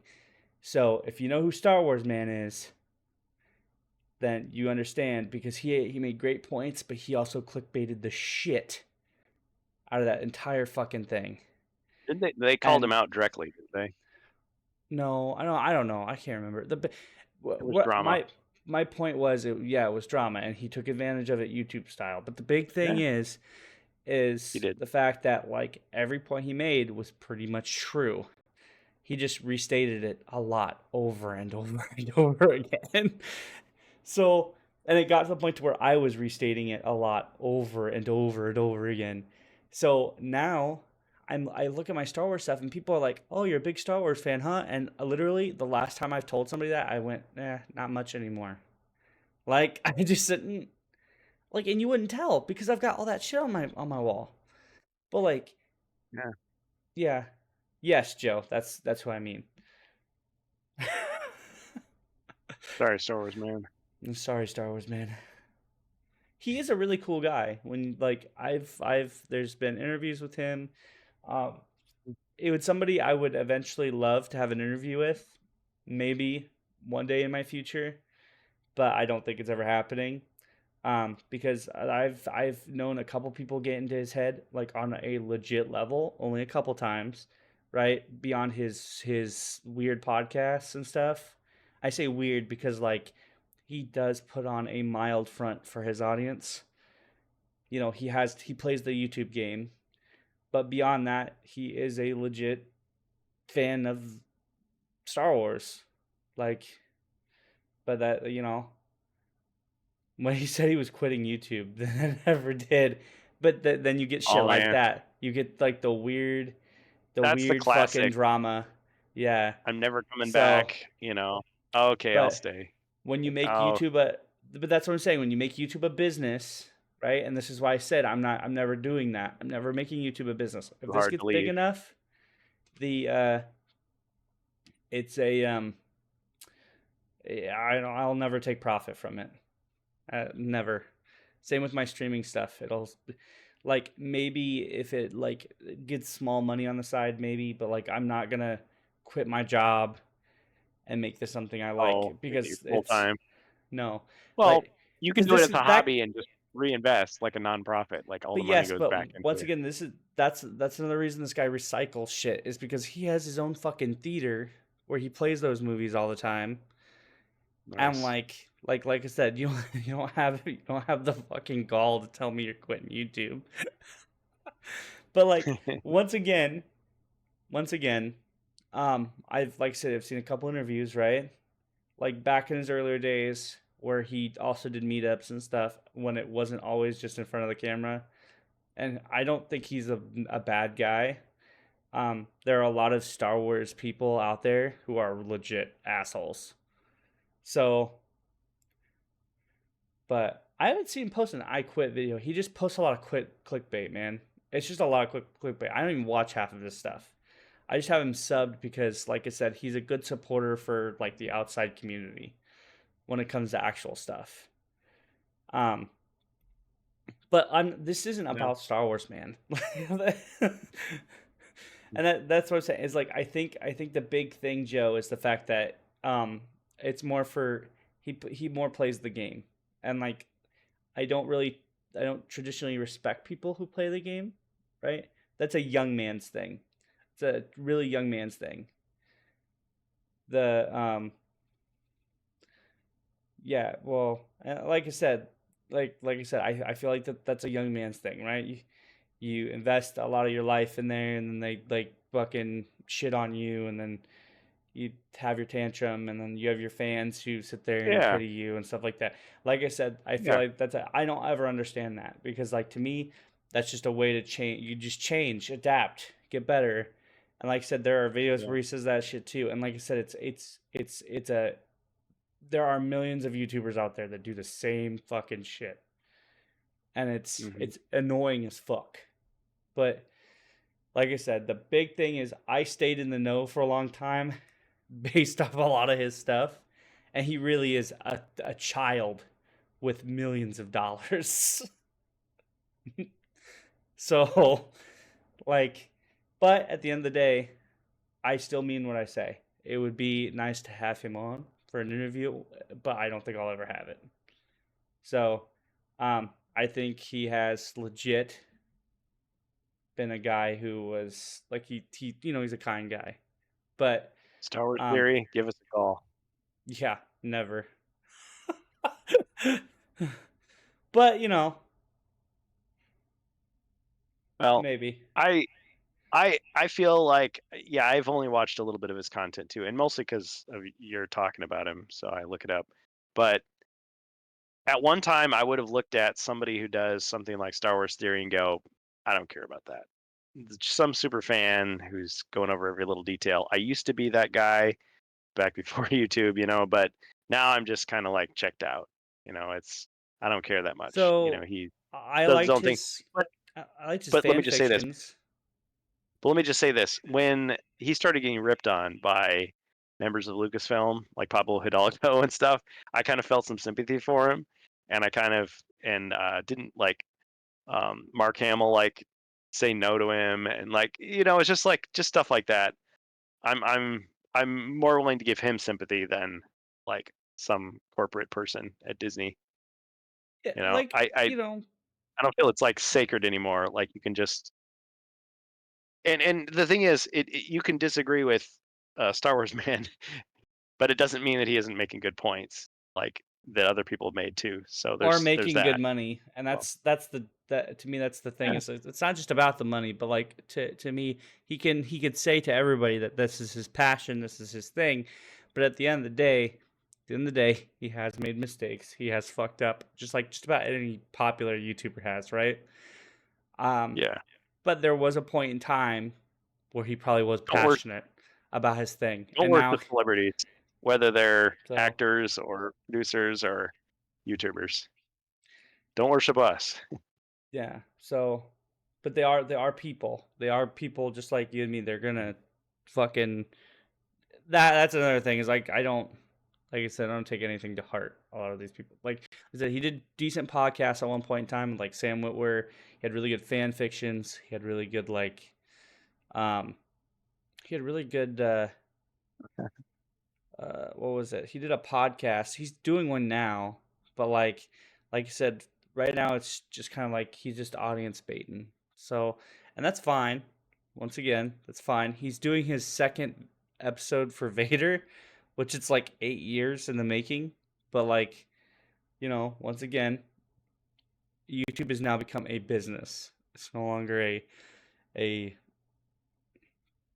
a pure-blooded passion. I'm not saying that he doesn't have passion, but what I'm saying is like there are going to be buts everywhere. Like he will say, "Oh yeah, I like Star Wars. Star Wars is my passion. It's been my life." But YouTube has these restrictions, and as a creator, I have to do such and such and such. Or, like there's always going to be a but there now. And to me, this is why I do it. I do it for other people. I don't do it for me. They could call me right now and be like, here's $100,000. Sign up for this. And I've seen so many of these motherfuckers fall over being a creator because it doesn't last that long, or you have to like follow a huge rhetoric. My job, I make enough money at my job. I'm happy. I don't need that. No, thank you. This is a No hobby. fucking thank you. Or sure, I'll take it, but you can take that money and you can donate it to the nearest charity. You can give it back to the community, whatever the fuck. Like, I don't need it. I don't need it. I'm not going to rely on it. And if I break your fucking rules and you kick me out of this program, I'm not going to care. So, Yeah. but yeah, my silver play button. back to this here. And this is like Ewoks. where I agreed with Star Wars Man on it, is the fact that I think the Acolyte was a big fuck you to a lot of Star Wars fans. And It didn't seem like a smart idea. no. So Skeleton Crew now has to lift in the wake of this, which is another reason why I think Star Wars shouldn't be I'm going to say diversity passion project for anybody, because if somebody gets aggressively angry over the fact that they weren't accepted or they couldn't follow a dream or something, then that next person who's creating has to now fucking live in that. And That's true. These guys now have Ryan to Johnson like effect. deal with that. Yeah, well, yeah. Yeah. And he was nice compared to Leslie Headland. So He only called people man babies. That was it. but like I said, this wasn't about Star Wars Theory. I'm sorry I brought it up, but I always like to say Star Wars Man because I really do reference him a lot. It's not that I don't respect the guy, because I don't personally know him. But it's really true. We should be more united as fans of the series, and he has that same view. And if he really does believe in that, he really does have that truth. Yeah, I'd love to talk to the guy. Absolutely. I'd love to talk to the guy. I don't need to have a personal one-on-one. Just over Discord is fine. But like, I'm not gonna be like one of those guys that's like, oh fuck, you changed my life, and like just hug on him and shit, like a lot of people who go to his meet and greets do. I bet that's really nice to hear, but like, once again, there's not a lot of YouTubers that like change my life, but there are people who go through hard times, and YouTube is a good outlet sometimes. So yeah, I get it. To make the official Star Wars your sandbox and your soapbox, maybe not. Maybe that's not the right way to make Star Wars. But that's not my decision. I mean, like I said, I've been through some rough times in my life, and there are some creators that are really happy and positive, and they help. It's a lot better than me just getting lost in a fantasy world. Like I said, there's a creator that I watch now that's really fucking hilarious, and like I said, I appreciate the work. I don't wish to know the person personally. It's not like this person's helping me get better personally. I don't take it like a personal like love. I take it just like he's doing his job. He's entertaining, right? Yeah. Star Wars Man You- entertains. That's his You buy the job. ticket, the So guy does the dance and the song, and you're like, that's you clap, and then no, you go that's home. exactly fucking right. YouTube is mostly a free platform. It's supposed to be a free platform, right? So his fan fictions are technically free. If I feel good, like listening to those, that he's done his fucking job, and that's it. So my favorite creators are the mini painters and the lawn mowing guys. What? Very Do they satisfying. do to they sit do they on mow the lawns? side Do of they the actually street. mow lawns? That's like Man. saying I like the hydraulic press stuff, and I really do. It's a creepy Oh, obsession. It's so relaxing. I really hate to admit it, but like no, like for real, like watch them like crush shit that Well, it shouldn't be crushed. It's just, could be worse. It could be it's a like wacky people, like, fascination I have. popping their zits or cleaning their toenails or Ugh, fucking disgusting. You're gonna make me throw up. Don't do cramming. that. Don't. Yeah, The- no. There's they worse. There's worse things. they mow And crazy on YouTube, overgrown lawns. Oh, okay. That'd be kind of neat to watch. nice clean lawn. It's all perfect. Oh, hey, by the way, speaking of which, here I'm gonna drop this, and this is the Discord of the Battlefront 3. They have mods, so I'm guessing that's why you can personally revive your own BF3 for Xbox. So I'll probably do a stream on this. There's a cutscene fixer, a Coruscant R9 rework, the mod pack you can download, Nintendo Pro controller button icons, all sorts of shit. Look at this modding community, bro. This is intense. So, yeah, this Discord, the Free Radical Archive, is pretty fucking good. And this is for mods for the Xbox version. You got mods, mod tools, modding. So if you want to do your own mods, you can just do it. And they have multiplayer events for the R7 Xbox. Holy fucking shit. So literally, this whole area brought this whole game back to life, which to me was not, I didn't think it was possible. So yeah, the Wii is right now in the middle of being rebuilt, even though it's already completed. And that's intense. That makes me think of there's a guy rebuilding the Godzilla games in the Wii, but I haven't checked on that in a couple years to see how it's been going. Like the original Slow ones, going. like Destroy All Monsters?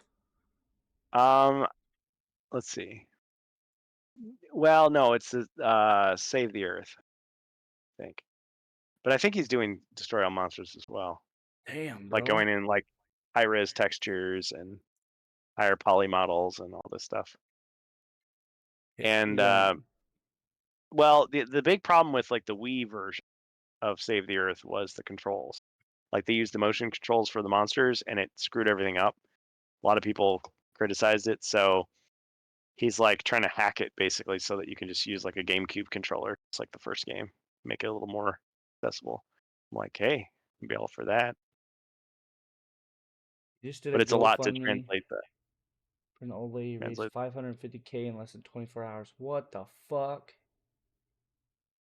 Sorry, Kurgan. I was listening. I was just like, Mow those lawns. bro. Yeah, there's a certain satisfaction in mowing the lawn, but it's just like, I don't know. It's weird. Back in the day when there'd be like cooking shows on TV, I was just, what's the point? Like, I want to eat the food. I want to cook the food. I don't want to watch somebody else cook the food. Like, I'm not actually in my kitchen making it, so what's the point?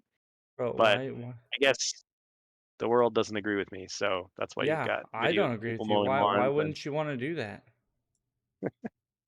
Come on, bro. Like, I'd rather do the real thing than just watch it.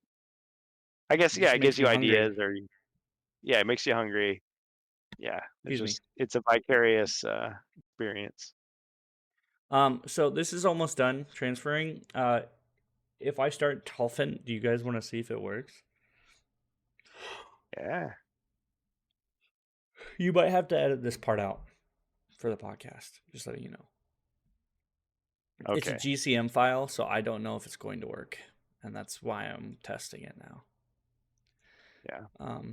But we can definitely see if it'll work. I listen sometimes while I'm driving for the ASMR. Oh man. Oh wait, hold on. I can't show you that yet. Let's see. Back up. So we're gonna test something real quick. Kurgan, you can feel free to edit this out of the podcast. Okay. And if you want to, the YouTube. I don't particularly care. Okay. Something like cut it here. Cut it here. Cut it here and here and here. A little more here. One more here and a little more there. You get a screen capture. Okay. Too late. Oh no, how about right now? You shared it on Snapchat. There you go. It's the thumbnail. That's the Twitch thumbnail. A home alone pose. I still only have the Dolphin Master 5.0 version, so I don't know if this is going to really work very well. I probably need to re-download Dolphin. But no, quit data mining me. Oh, yeah, there's a new update. Yeah, well, okay. Yep. We are using an actual Wii, sorry. Yeah. Like, I know how to do that. I'm old. You screen cap it. Use the snipping tool. Use the snipping tool in Windows or whatever. You wouldn't steal a car. That's a really old fucking commercial. I I guess don't cut it here. Don't cut it here because it's gonna update. Anyway, so I guess we'll just utilize the Star Wars topic we have now since you gave me breaking news. I had like 5 other topics and I'll just save them for next time. Man. But So you don't want to talk about ching. talk about what? Oh, the D&D slot machines. Oh, particularly. I mean, we can talk about that in the next Power Hour. Yeah, that'll be a good one. Like, I'm that fast. I'm old. Oh, you want me to hold? Here, I'll do it one more time for you, okay? Come on, ready? Cut it here. Screen cap. There you go. Just screen cap. Yep. That's going to be the YouTube thumbnail, too. I bet you. I've held long enough for Twitch. Yep. It's true. Yep. Got him. Got him. There's the other thumbnail. That one, too. He's holding up the mug. Yeah.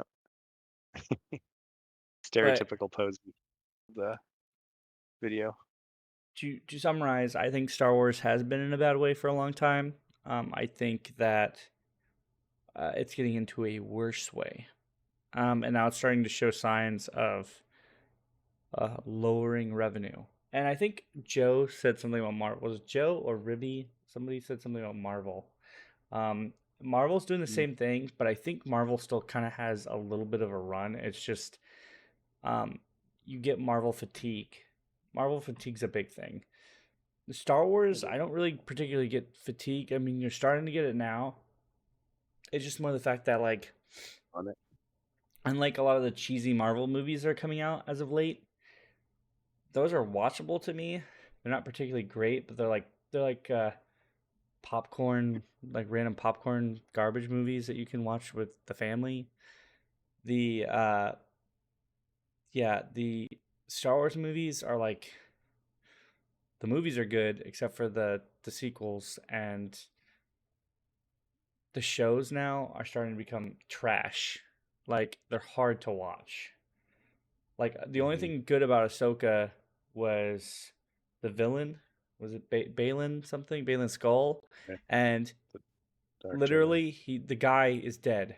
The actor is dead. And they're trying to find... They're going to grab the guy for the next season. They're grabbing the guy who played the Hound in Game of Thrones to replace him. and like I really feel that I mean that's a good looking replacement, but like it's not gonna be the same because I feel like that guy did a really good job, and I'm really sad that he passed. But like, Yeah. I mean, the Hound was awesome, but like that's what I'm saying is like I think he'll do a good job. But like I said, that was to me that was like the one performance that kind of made Ahsoka watchable. No offense. Bad. There was a lot that was not great. I wouldn't say like unlike Star Wars Man, who said none of them were fucking bad, or none of them were good except for Balin. I think the guy who played Ezra, was it Ezra? He was okay, but God, it's just you have a show called Ahsoka, and your main character is two emotions. Did he fight the mountain? It will be like It'll when be like- they replaced Becky on Roseanne. That sounds familiar. When I didn't was watch that?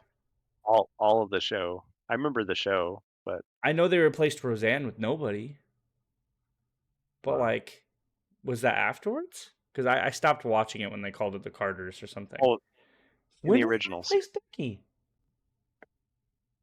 Bro, it's been a long time. Well, That's like a remember memory. when That's like a memory. remember when that remember when the X-Files got rid of David Duchovny and replaced him with the guy from Terminator 2? No, Yeah. I don't think I got up that far. Oh yeah, it was like during the end. It was almost during the end of the last series, right? season. Yeah. Okay. Yeah. I mean, Hey, that he did guy isn't fine, but bad it was though. like, no, he's not. But I will still, always remember him as the Terminator guy, though. yeah. Good-looking boy. Yeah. Is your son home?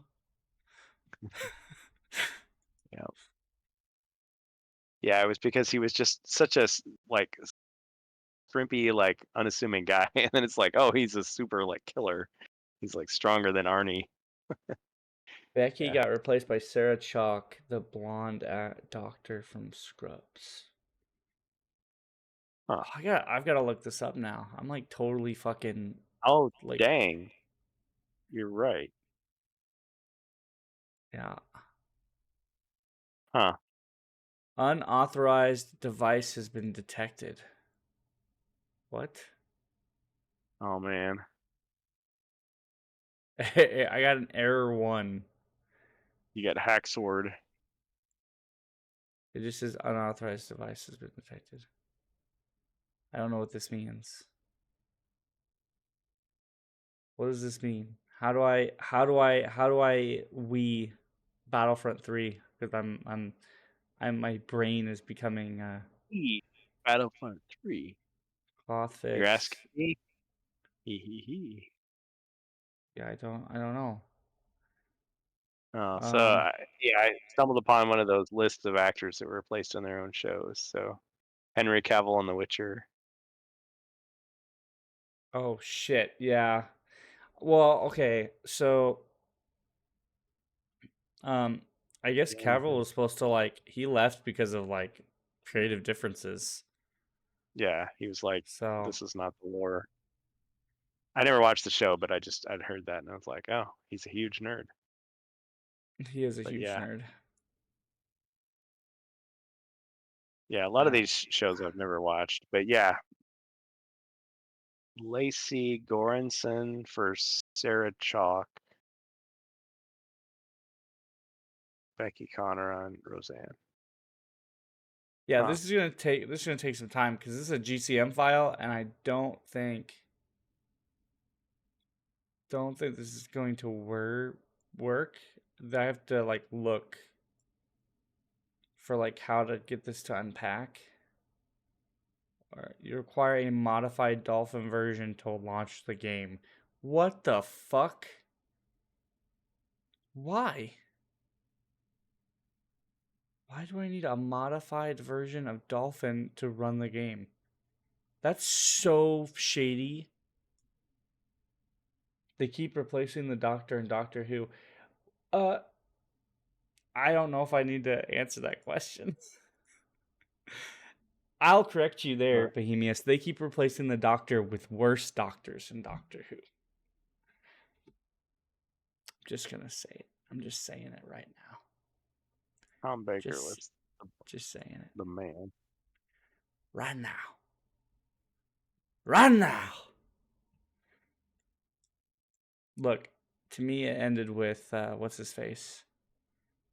I can't even think at the moment. Describe him. Quirky guy from space. Yeah, quirky guy was. He had a catchphrase. So no, I did not like Peter Capaldi. It was the guy before Peter Capaldi. Oh, Matt Smith, younger Matt guy. Smith. To me, I liked Matt Smith, and then the guy before him. I can't remember his name either right now. I'm drawing a blank. Or Matt Smith. Why am I so? Yeah, he was the Harry Potter guy. I can't remember his name. David Tennant. That's right, David Tennant. David. Yeah, because and they brought him back a second time briefly. Yeah, everybody loves David Tennant though. So Matt Smith, Yeah. and then Well, the guy He did it the before longest out of the new. the guy before Tennant, he was like one season because he was like I guess a dick. Yes, Christopher Eccleston. I liked him too. No, it was because he was anorexic. Oh really? Did you hear that? Yeah, he Oh, was I like thought he was an sick all the asshole. time. Yeah, Well, I think he had some mood problems, but it was because he was starving himself on the set to try to like fit a certain look. I'm glad he got some help, but it was just like, wow, I didn't know that.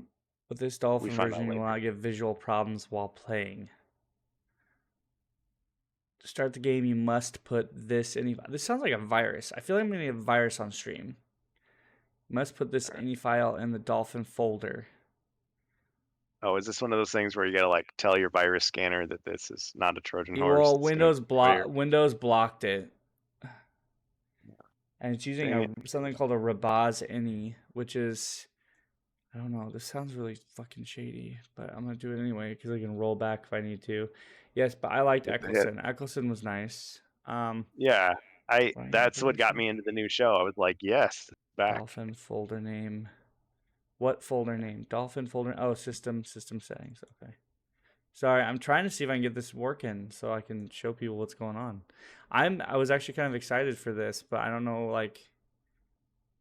how this is gonna work. But system game. I like settings. the way it ends. Eccleston's season, where it's like, He he's having this transforms into. heartfelt moment with Rose, and he's like, "You were fantastic, but you know what? So was I." And then the energy. I haven't watched Doctor Who in like over 10 years. I think the thing to me is when he transformed, and then you got Peter. I think he transformed during the holiday special, and turned into Peter Capaldi. And I was like, yeah, I'm out. Like he's an old guy. I'm out. Well, and then I was like, oh, I waited. He tried, but it's like it was like you'd have a good episode and then a bad episode, a good episode, bad episode. It was like hard to like stick with it. And yeah.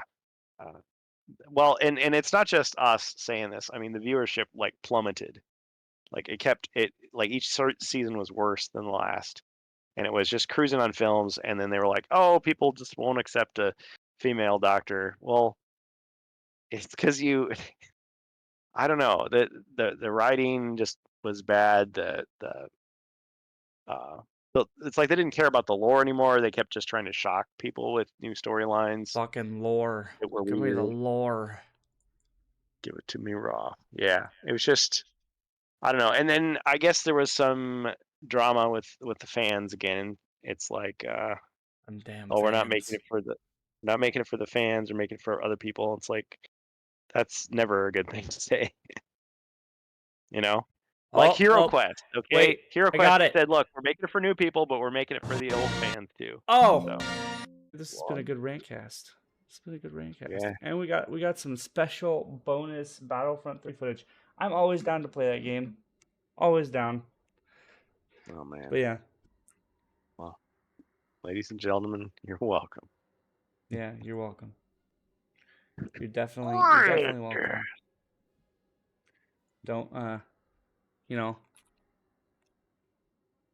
don't fall on your way out, Don't push me down, Clark. Try not to, Aunt Bethany. All right. Well, that's it for the Rantcast. I am going to go ahead and I'll play us out. Have a good night, everybody. Thanks. Take care of yourselves. Thanks, Rob. Till next week. I am going to go ahead and I will give us a small plug. One more time, you can catch us here on Twitch, on YouTube. That's the RantCast Podcast. We will be on Spotify. This episode will be on Spotify either tomorrow or Thursday. Catch me streaming on Twitch every now and then. That's at twitch.tv/StrangeBus. Or you catch Kurgan at twitch.tv/HeroQuestFans or on XSC3, home of HeroQuestFans. Have a good night, everybody. Take care of yourselves, and we'll catch you next time. Stand by. I believe there's somebody that I know who we might be able to raid. If you're just wanting to keep your stuff on, or if you want to chill or lurk, Oh yeah, it's great. Other than that, take care, everybody. Have a great night. RantCast.